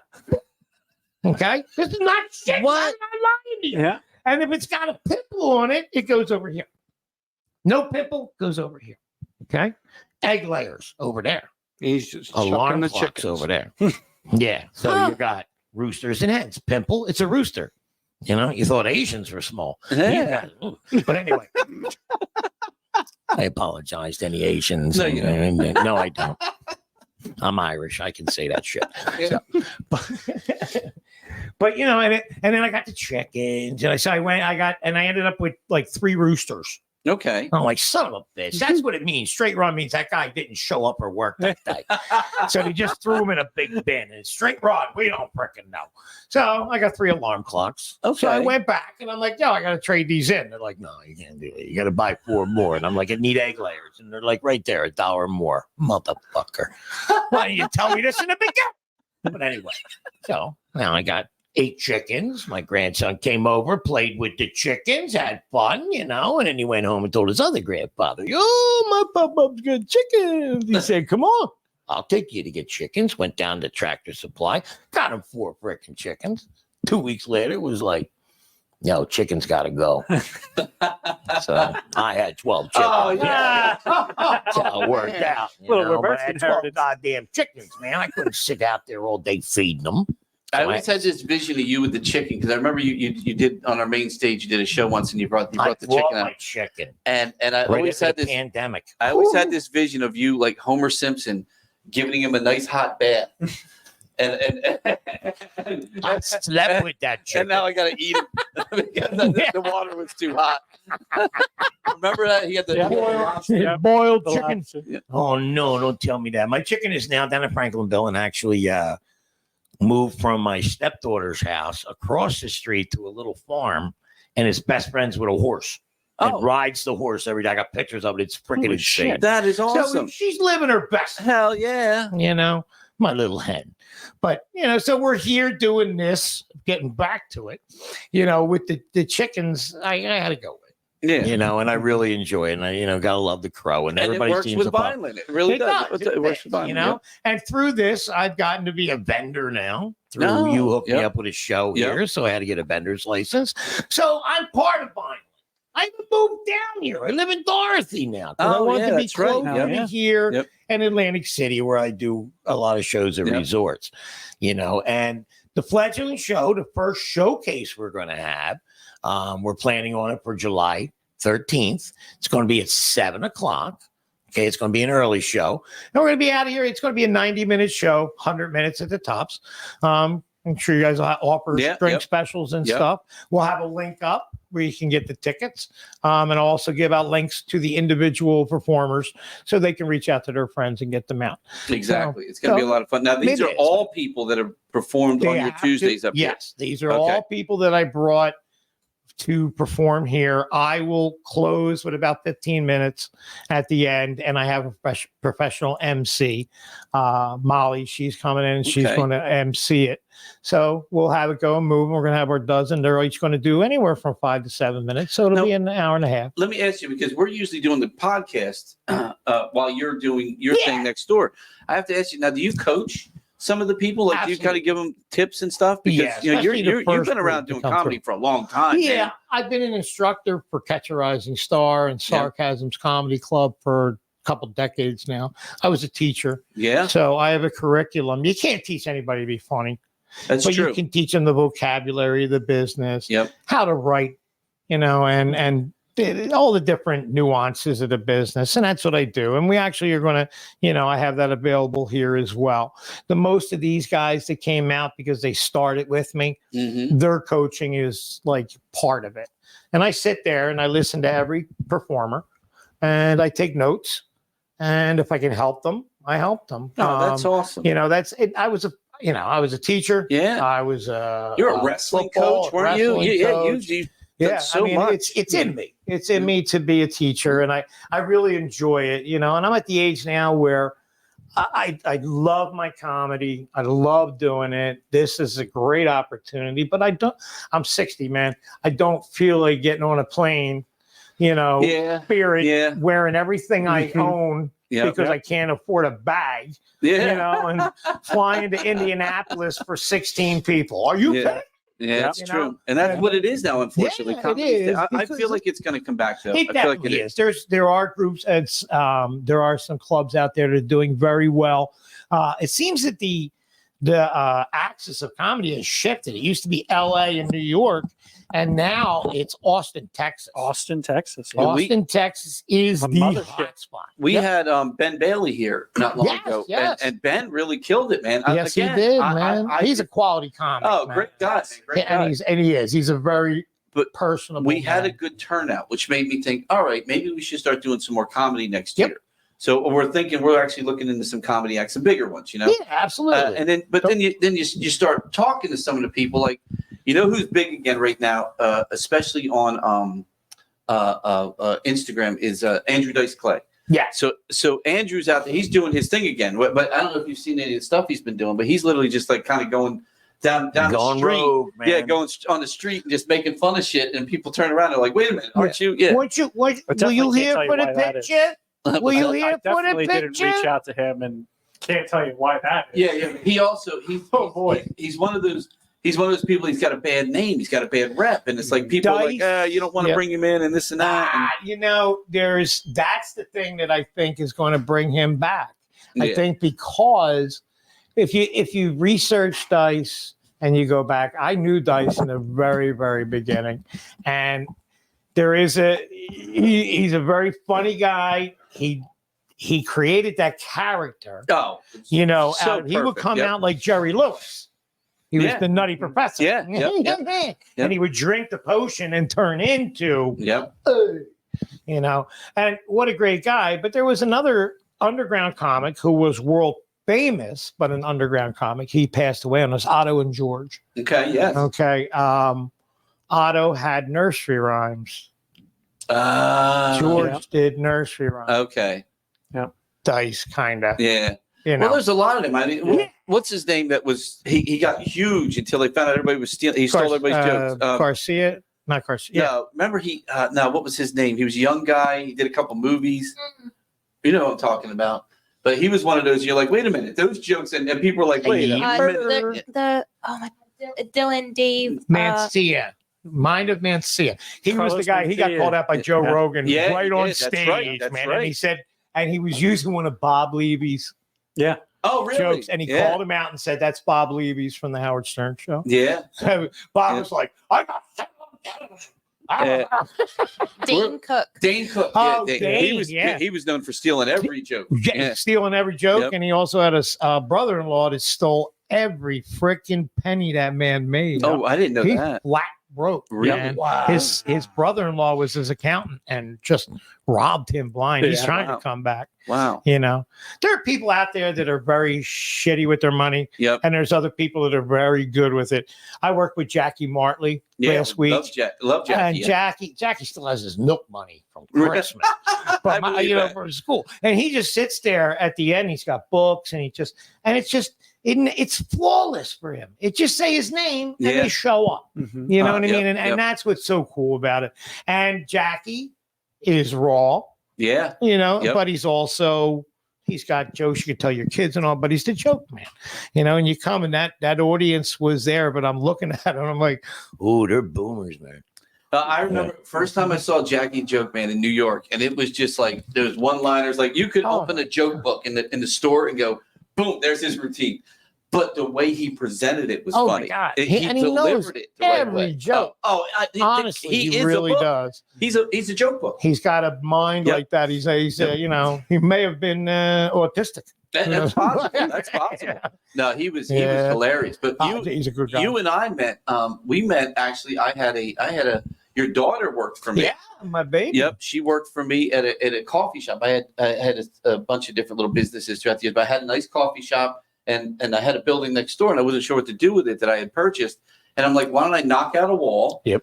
Build a stage over there, and people can sit from the coffee shop and go next door and just have basically it was just always open mic. Yeah. And you started doing comedy there. Yeah, man. And at the Good old time, Pittman. I think I was working on Boardwalk Empire, one of those shows at the time, and Jimmy came and the comedy was just so good. Mhm. We ended up becoming friends. Yeah, man. And then we had done, and we went on to do. I know I was very busy and I got lost in things, but we did a little pilot together. Oh, hell yeah. I've done- Graham crackers. I I've done- still love that. I have done hundreds of pilots, and probably one of the most fun times I ever had was just because as a writer, I took a lot of your comedy. You just took all my comedy. And then Tim's comedy. It was Tim Grill was in as well. We love Tim. To put the comedy together, and took these two comedians and put their comedy together to make a show, and it ended up being phenomenal. Yeah, and a lot of fun. It got passed around. It got seen by tens of people. But it was amazing. So did most. Again, I have worked on. I can't. If I say 100, I'm probably lowballing how many actual. I don't doubt it, man. That don't make it. And I will tell you, at that point in time, the pilots that were making it, like I was working on another pilot called Do No Harm in Philadelphia. Probably the worst shit you've ever seen in your life, but it was the producer's son's idea. So somehow it got picked up by NBC. Yeah. And it was crap. It was literally, when I tell you crap, three shows in, we had filmed 10 shows, 3 shows in, they canceled it. Do you guys remember Cop Rock? Oh, I do. That was in high school when Cop Rock came out. That was perfect. The networks picked up anything. Early 80s. Cop Rock was early 80s. Dude. Yeah, Cop Rock was horrible. But no, but that's one of those things where it was like I thought that was a great pilot. Yeah, I mean, it actually did air. It went on this thing called Launch TV. That's right. I forgot about Launch TV. At Launch TV, it was seen, I kid, tens of people. It was seen by millions. Yeah, yep. But it was most popular in like Algeria. Yes. And I'm sitting here going, hell yeah. These people have corrugated metal roofs and they're streaming me? Holy shit. That's great, man. I woke up one morning to 20,000 Twitter followers that I had never had before, and found out that a movie I was in got released in like Germany and India. And all of a sudden, all these people, I'm like, wait a minute, all these people from India love this movie? I'm like, what? Well, I was surprised because I had no idea that we had a separate track. I mean, they were hearing, hey, Bob. Yeah. Hey, Bob. Looking at me like, hey, Bob. Yeah, how does that work? What's the translation there? Case, you have a little clip of that? Now this is, Kaycee brought down a little piece. Now this was, now remember, this was a pilot. It was really raw back then. This wasn't even the final. This was my parents' house. But this wasn't the final edit either. This was just kind of something we had thrown together. Yeah. And we'll go back to say that an old friend of mine, Phil, did the theme song. Phil was with Phil the Solomon. Yep. That song, that was his last. I couldn't remember his last name to save my life. But Phil was in a band called the Rembrandts, and if for anybody at home that didn't know, the Rembrandts, they wrote the theme song for Friends. I'll be there for exactly. you. So I was talking to Phil, and I said, "Hey man," I said, dude, I got this show I'm working on called Graham Crackers. I said, I really think it's something you. And he read the script. Oh my God, he was so excited. Yep. In fact, if you have a copy of it, I got to steal it again. I do have a copy. Oh, man, I need it. True Blue. Yeah, True Blue. That's right. That's what since then I've gotten divorced and I'm a horrible person, but I was True Blue back You were then. True Blue at one time. You want to show what do you got on that? Yeah, we did a bunch of little clips for that. Remember? Clip. You ready? That was fun. We did. Oh man, you remember the coming attractions? Yes, with it your was so much son? fun. Oh, it was so much fun. Oh my God. How old is he now? He is 19 now. Jesus. Wow. 18? 18? He's 18 now, not 19. Drive himself. Dude, I was just saying, I was in this movie and I won an award for acting and all this stuff. And it was this little girl played my daughter, right? And the cutest little girl, Olivia. I just saw her online. She just graduated high school today. I'm like, holy crap, man. Time flies, man. Don't blink. The kid was this big. Now all of a sudden she's graduating high school. It's unbelievable. Go ahead, Kate. Which one do you have? Do you have the beginning of the Graham Crackers rough edit? Oh, here we go. I think this is just let's see what you got on it. What am I supposed to do? Carry around on my back like Yoda during your date? That would be cool.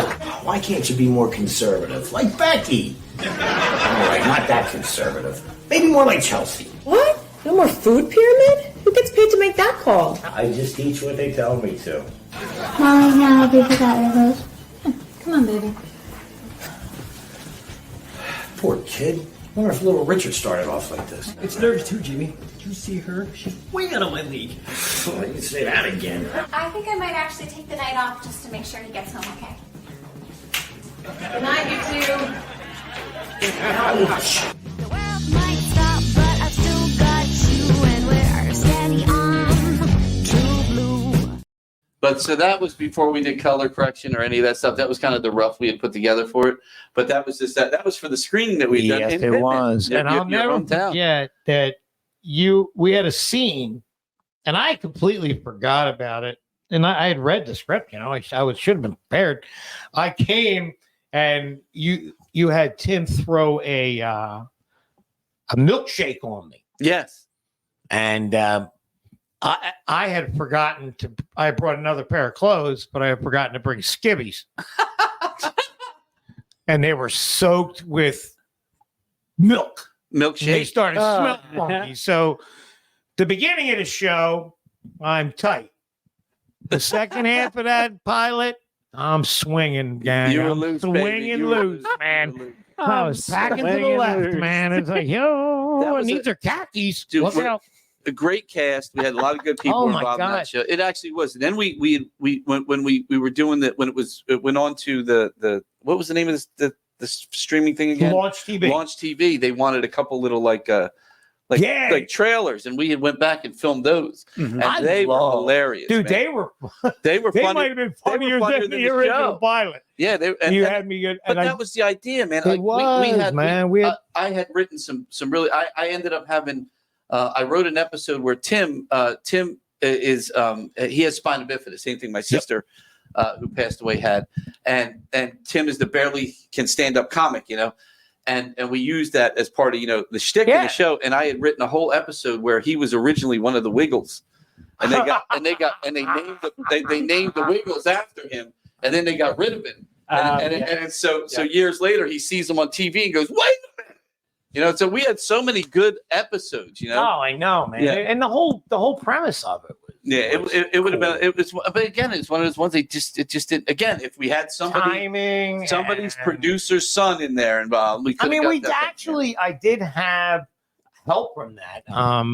In fact, when I did the movie Invincible, they made me Mark Wahlberg's dialect. That's coach. right. Yep. So I hung out with Mark all the time and really befriended and became like almost best friends with Eric Weinstein. Oh, that's right. I forgot Eric was involved. Yeah, I forgot about that. Yes. E from Entourage. Yep. He's not a little Irish redhead. No, he was a 300-pound, 60-year-old Jewish man. Yep. Who now is down in weight as well. He just got married, had a little girl. Oh, she's beautiful. See, I didn't know. But and Eric was taking that and shopping it around for us. Yeah, and, these are the things I forget. and honestly, I got an evaluation from it saying it was very strong writing. It was good.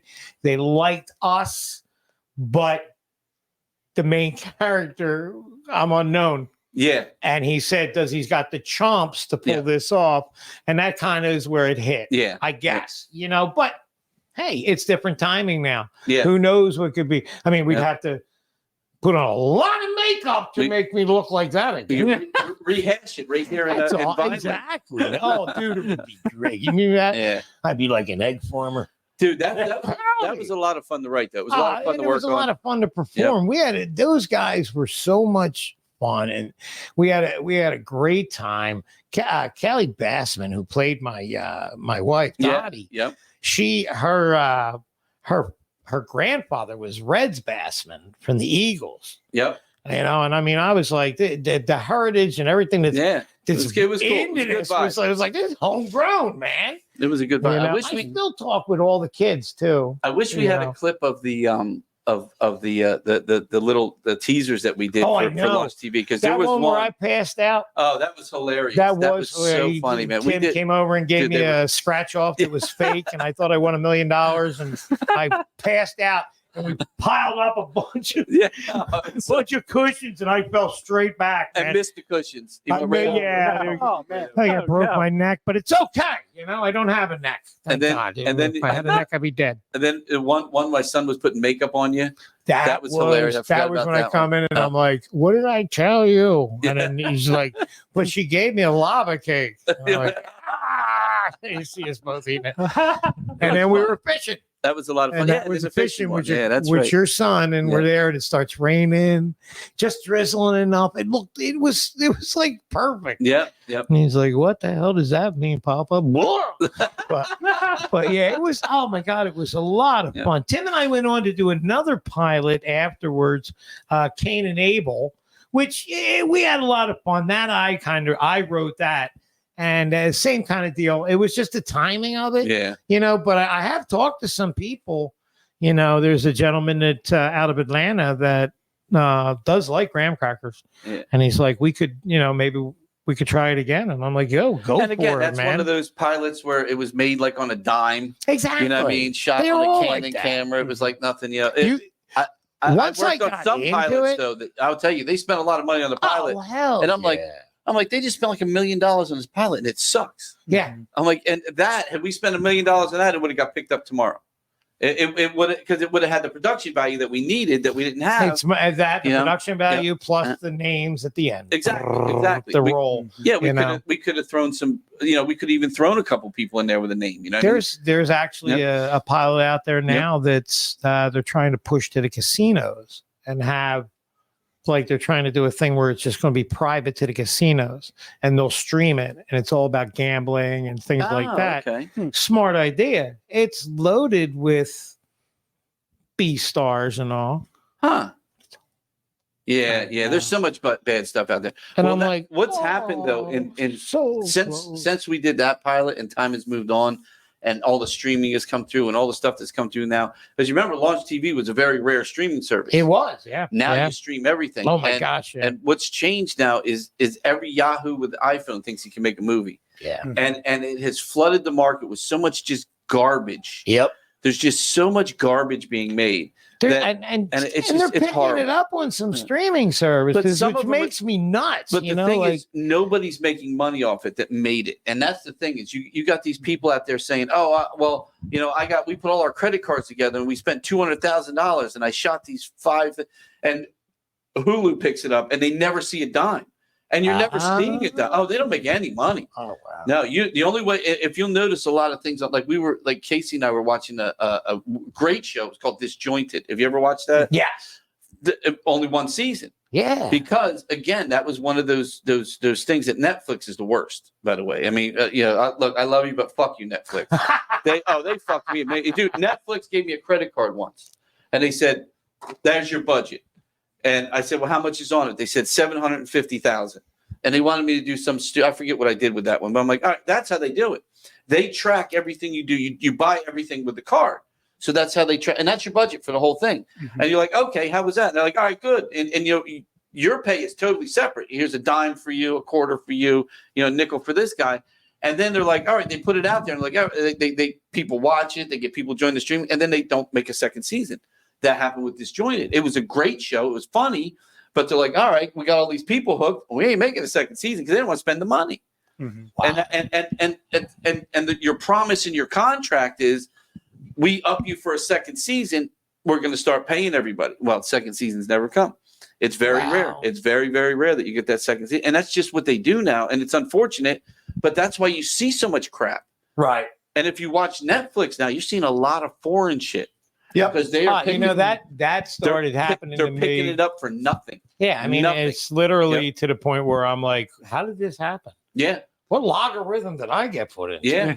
Has somebody been watching porn under my name or something? And wasn't Launch TV part of NBC or something like that? If I remember correctly. An affiliate of back then. Launch. Yep. It was oh my gosh, I'm trying to remember the guy's name. Yeah, I lost all those names. Yeah, I forget half that I stuff. have it somewhere. I haven't heard from him in a long time. But the pandemic is what changed so many things. The progression of so many things, and it's stalled out. And then we're getting back, but there's so many clubs that didn't survive. Yeah, and they're gone. And they were the small, intimate ones where. You go in, it's a low ceiling. You hear unknowns trying to make it. We have a guy in here that is brilliant, absolutely brilliant. And he brings it every week and he's perfecting his act to the point where I'm like, yes. Now my bird, I have a parrot. I know, beautiful bird. Oh, no, we got him. Oh, okay, but good. I couldn't make it here because I'm like, my bird is in the tree and I got to be an open mic. And I got locked up for that one Right? time. My bird in the tree. Well, I live in a campground now, so it's kind of like kids don't have cell phones in the campground. They ride their bikes and they're like, like, what? Jesus, stop. Fucking Columbo over here. I was waiting to catch a predator to come up on me. Oh But, my God. You know, it's a different world over there. I forgot my point. I will tell you though, we get a very good viewership. So a lot of times, like again, these podcasts, what I found out as we've been doing them is you end up in that week, you start piling up. Like you might see 10 people watching it. But what happens is if you tuned in, if we start at 7 and they tune in at 7:15, they start at the beginning again. Right. So you don't really see that. But when you're done, you go on and watch, you go, oh, look, over 1,000 people watched it. And now we're up to almost like 10,000 people last week that watched our podcast. Yep. But my thought is, now that I'm thinking about this with the comedy thing, maybe we look at. I have been thinking about this a lot. We have everything that's needed here. Right. You know, maybe we live stream of it would be amazing. We'll just get them to sign off on the papers. Take your show and start making a little live stream, you know, maybe an hour a week, once a week, and get it out there. Dry Bar Comedy, the app, Dry Bar, is unbelievably popular. Okay. And it's just a moneymaker like nobody's business. People look, it's clean comedy. Yep. But there's need for a dry bar. Well, we can be dirty. That can be wet. Yep. There is need for wet bar. Kaycee, So we can do something like that. Where's the little thing that you put up with all the? We're on all these platforms now. We're on Spotify, iHeartRadio, Apple, YouTube. Right. Yeah, so you can see us and stream us on all these different things now. Excellent. And now that the door's open, you know, we could add a show. You know, and make the Roost, the Roost, baby. Yeah, the man, the comedy Roost. Look, I will snipe for you any day. I have been a fan of your comedy since the day I met you. I always funny. loved it. You made me literally piss my pants laughing at you back then. And again, back then, I'm 60. That happens. Jimmy was big back then. He was known as the round boy, Jimmy Grant. Yeah, 400 pounds. Yeah, he was a big man. Wow. But he used to use that for his comedy. Like a lot of his jokes were, you know, again. Yep. There you are back at that. Wait a minute, that was here. Chicken's in there. The chicken is in Jimmy there. sniped me that day.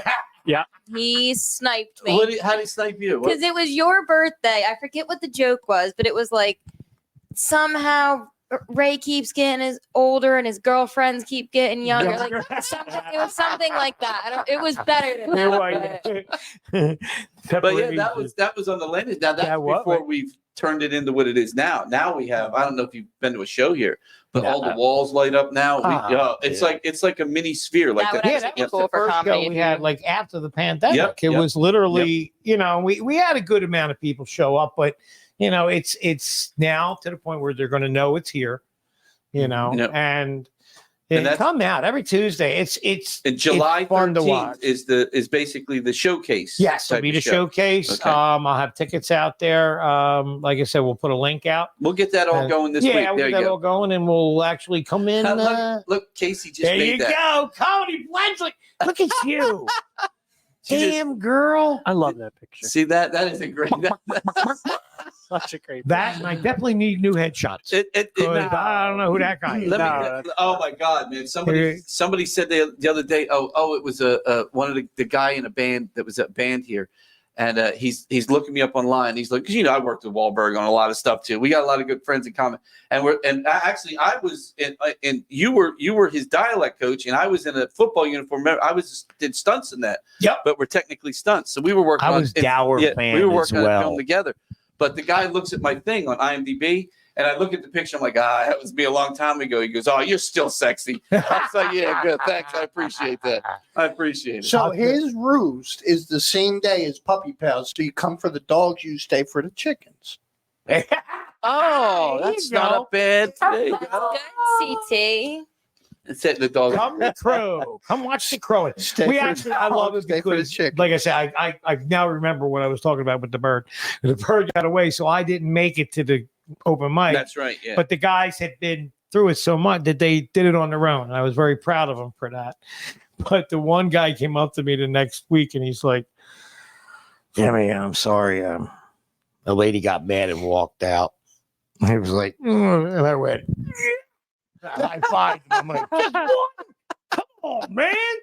You ain't going to get paid till you get at least 5 people to walk. No, dude, I'm like, that's the truth, though. It the is. You know, it is. Yeah, when they walk, sometimes they walk, but that's our, you know what I mean? Our comedy has to, you got to be true to it. Yep. You know what I mean? If you try and tame it, it's going to sound stupid. If you're lying or talking about something you have no idea about, everybody's going to know it. It's got to be personal. real. It does. Personal comedy seems to be the best comedy. And personal means it's my opinion of things. Yep. My opinion is shared by some people, but not everybody. And it's nobody's got it exactly the same. Yep. But you touch on it, and then boom, you get this camaraderie with people. And then once you get that camaraderie with them, you can do things that they disagree with. Yes. But they'll be like, no, you get that. You know, but I'm not that. I really don't do politics. I do mostly just life in general and family and, you know, raising kids and, you know, well, I'll tell you, we'll go back to the Cash Cab, Ben Bailey. He started with a couple things, but what he did that I thought was good is something I haven't seen in a long time is he got the audience involved. Once the audience was involved, he was done being a comedian. Yeah. They just made fun of each other. He just made fun of everyone in the audience for the next 45 minutes. He was a facilitator. And they loved it. Yep. They literally, the one lady had a cackle, and every time she would cackle, he would just put his head down, and everyone would start laughing. He goes, "Oh, don't you laugh?" He goes, "You sound worse than she does."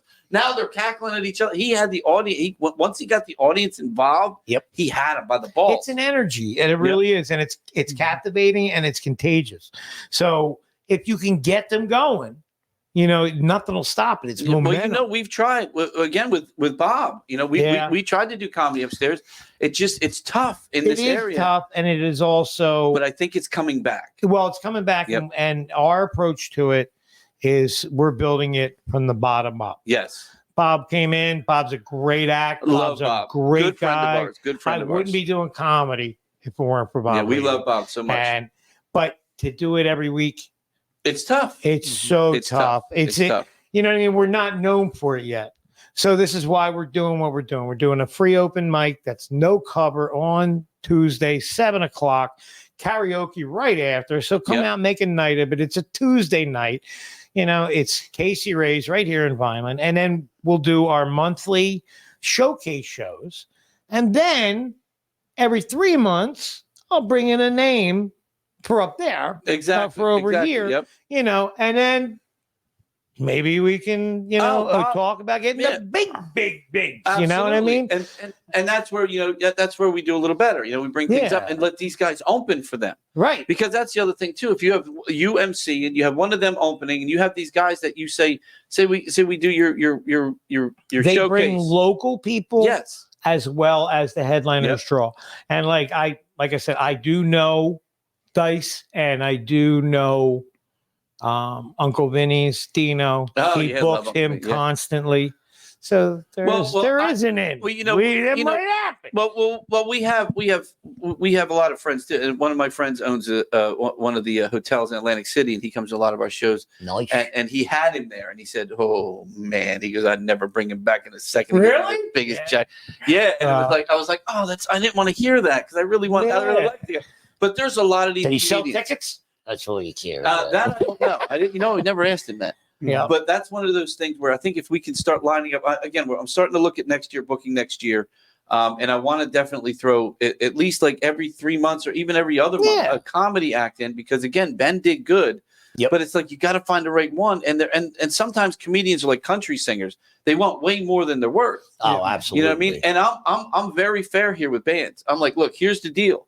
You want $10,000 to play? I'll give you $2,500 guarantee. If you sell out, you'll leave with $20,000. Right. Double, because I will price it right, give you a percentage, and when you and the hope is, which a lot of them do, they're like, well, fuck yeah, I'll do that. I mean, then that's good because now you're going to push it We're going to get sales. We make most of our money off concessions. We don't really make a lot of tickets. They're going to get their ticket money. They're going to have a big night. We're all going to have a good night. And that's the idea behind it. But when they come in, they go, I want like 20 grand to play. I'm like, but you want to, and I'm like, well, I know you're not going to sell $20,000. Right. Hit me high. Yeah. I've sold cars. I know it works. Exactly. I mean, I know you want 20 grand. You're not getting it. Yeah. But, but I'll guarantee you 20 if you sell out. And what else I like about this is that my other entity that I'm now involved with is AC Jokes, which is a company in Atlantic City that has rooms at resorts, Claridge, and now we're even extending out further. Well, Brian owns Claridge. That's our friend. There you go. Yeah. In fact, they did a rooftop show. Yes, and it was a cannabis show. Yeah, so things are happening, and Atlantic City. The mayor and his assistant came out. It's the mayor of Atlantic City, but yeah, exactly. But he came out and he's like, "I want you to stream any cannabis things. We want you to head it up." So, but anyway, there are going to be people coming through Atlantic City. Do they still consider him the mayor yet, though? This to as well. So now they get 2 shows in South Jersey opposed to 1. So that could even entice some bigger names to come in. That's a nice club up there. Yeah, well, we were up there for the what were we there for? The air show. Oh, the air show. Yeah, Brian invited us up for the air show. It was really fun because you're watching it from the top. Yeah, that is a nice show. And the Claridge is what I like about the Claridge. It's not a casino. Yeah. So when you walk into, it's still huge. Oh, it's enormous. It looks so small. Yep. On the outside, but when you get in there, you're like, "Oh!" Well, it's one of the original Atlantic City casinos. It's still there. But what I like about it is, I walked in the lobby, and I saw a family. There were little kids, and they were running in their bathing suit to the pool. Yeah, you don't see that at the Borgata. No, you don't see that at Bally's. You know what I mean? That's what I really liked about it. So I'm like, man, there is actually a place in Atlantic City. If you got a gambling problem, you can actually go and enjoy yourself, maybe see a show, but hey, we had a good time. Brian's actually the Claridge. It has stood the test of time, man. It's not a casino, it's still there. They're one of our sponsors this year for the Battle of the Bands. Claridge. Oh, that's excellent. Yeah, Brian. I hope we didn't let him play out of the bag. No, Brian's great. Brian's great. Like I said, I love the place and what he's done. Him and his partners have done with the place. They've really brought it back. They put a lot of money and work into that place. Oh yeah, and it really is nice now. And they've been trying to figure out different things they can do there. Yeah, Steve and I actually went down one time into his main ballroom, to try and give him some ideas of lighting and stuff like that. His guy came here, and it's just old, right? And it takes money to bring old back. Especially into where we are it's today. Not nostalgic old. Yeah, but it needs to be updated. But old. what he did with the roof is perfect. Dude, that could be gorgeous. A lifesaver right there, because especially if that is an open air. Yeah. So and there is a dispensary. Yep. High Rollers dispensary right in the front of the Claridge. Yes. So it only makes sense. It's the new development of Atlantic City. I forget what was it we saw. We got in the room.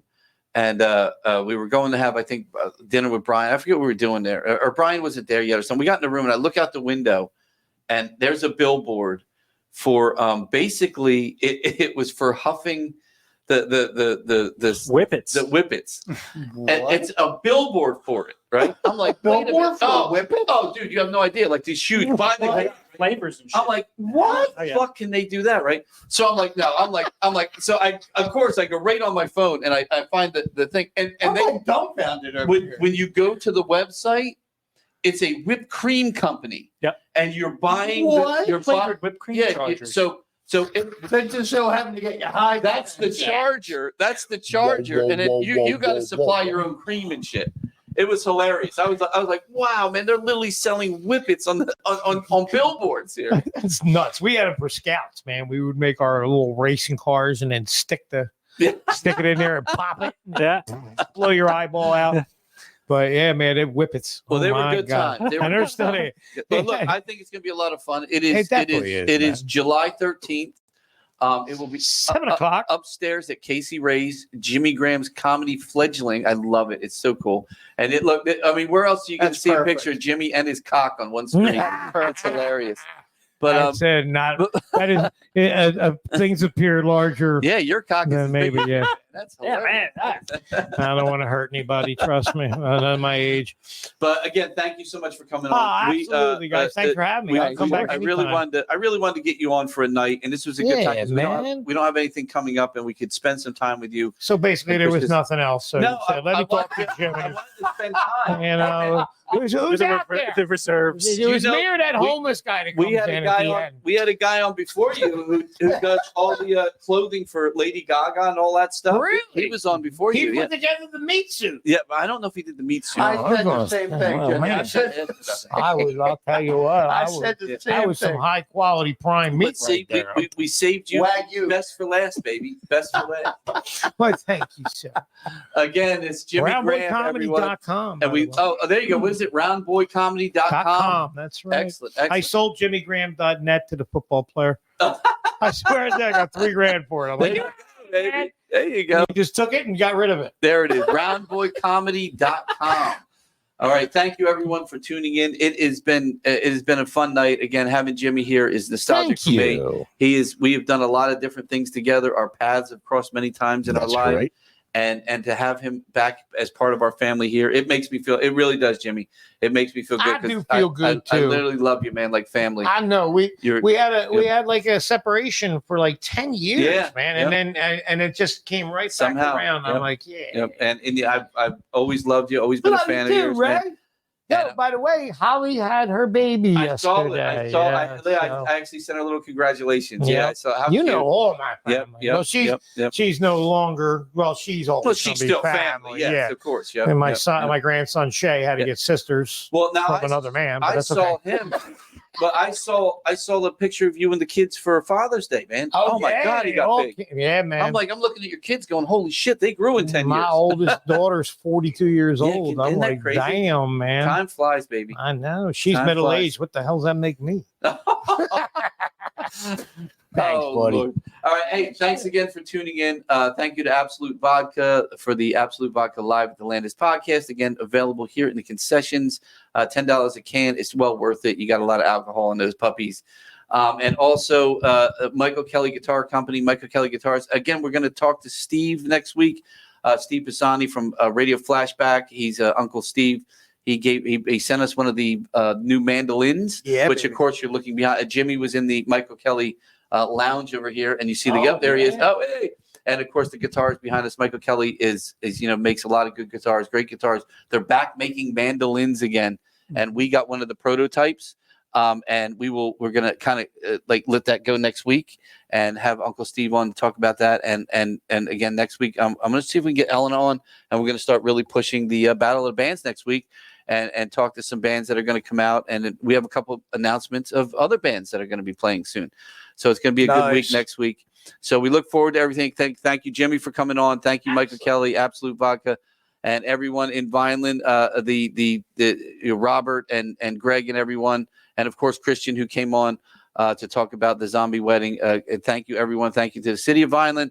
And thank you to everyone who tunes in throughout the week. We love all of you, and we look forward to talking to you next week. Tune in. Good night, everyone. Night, you dig it.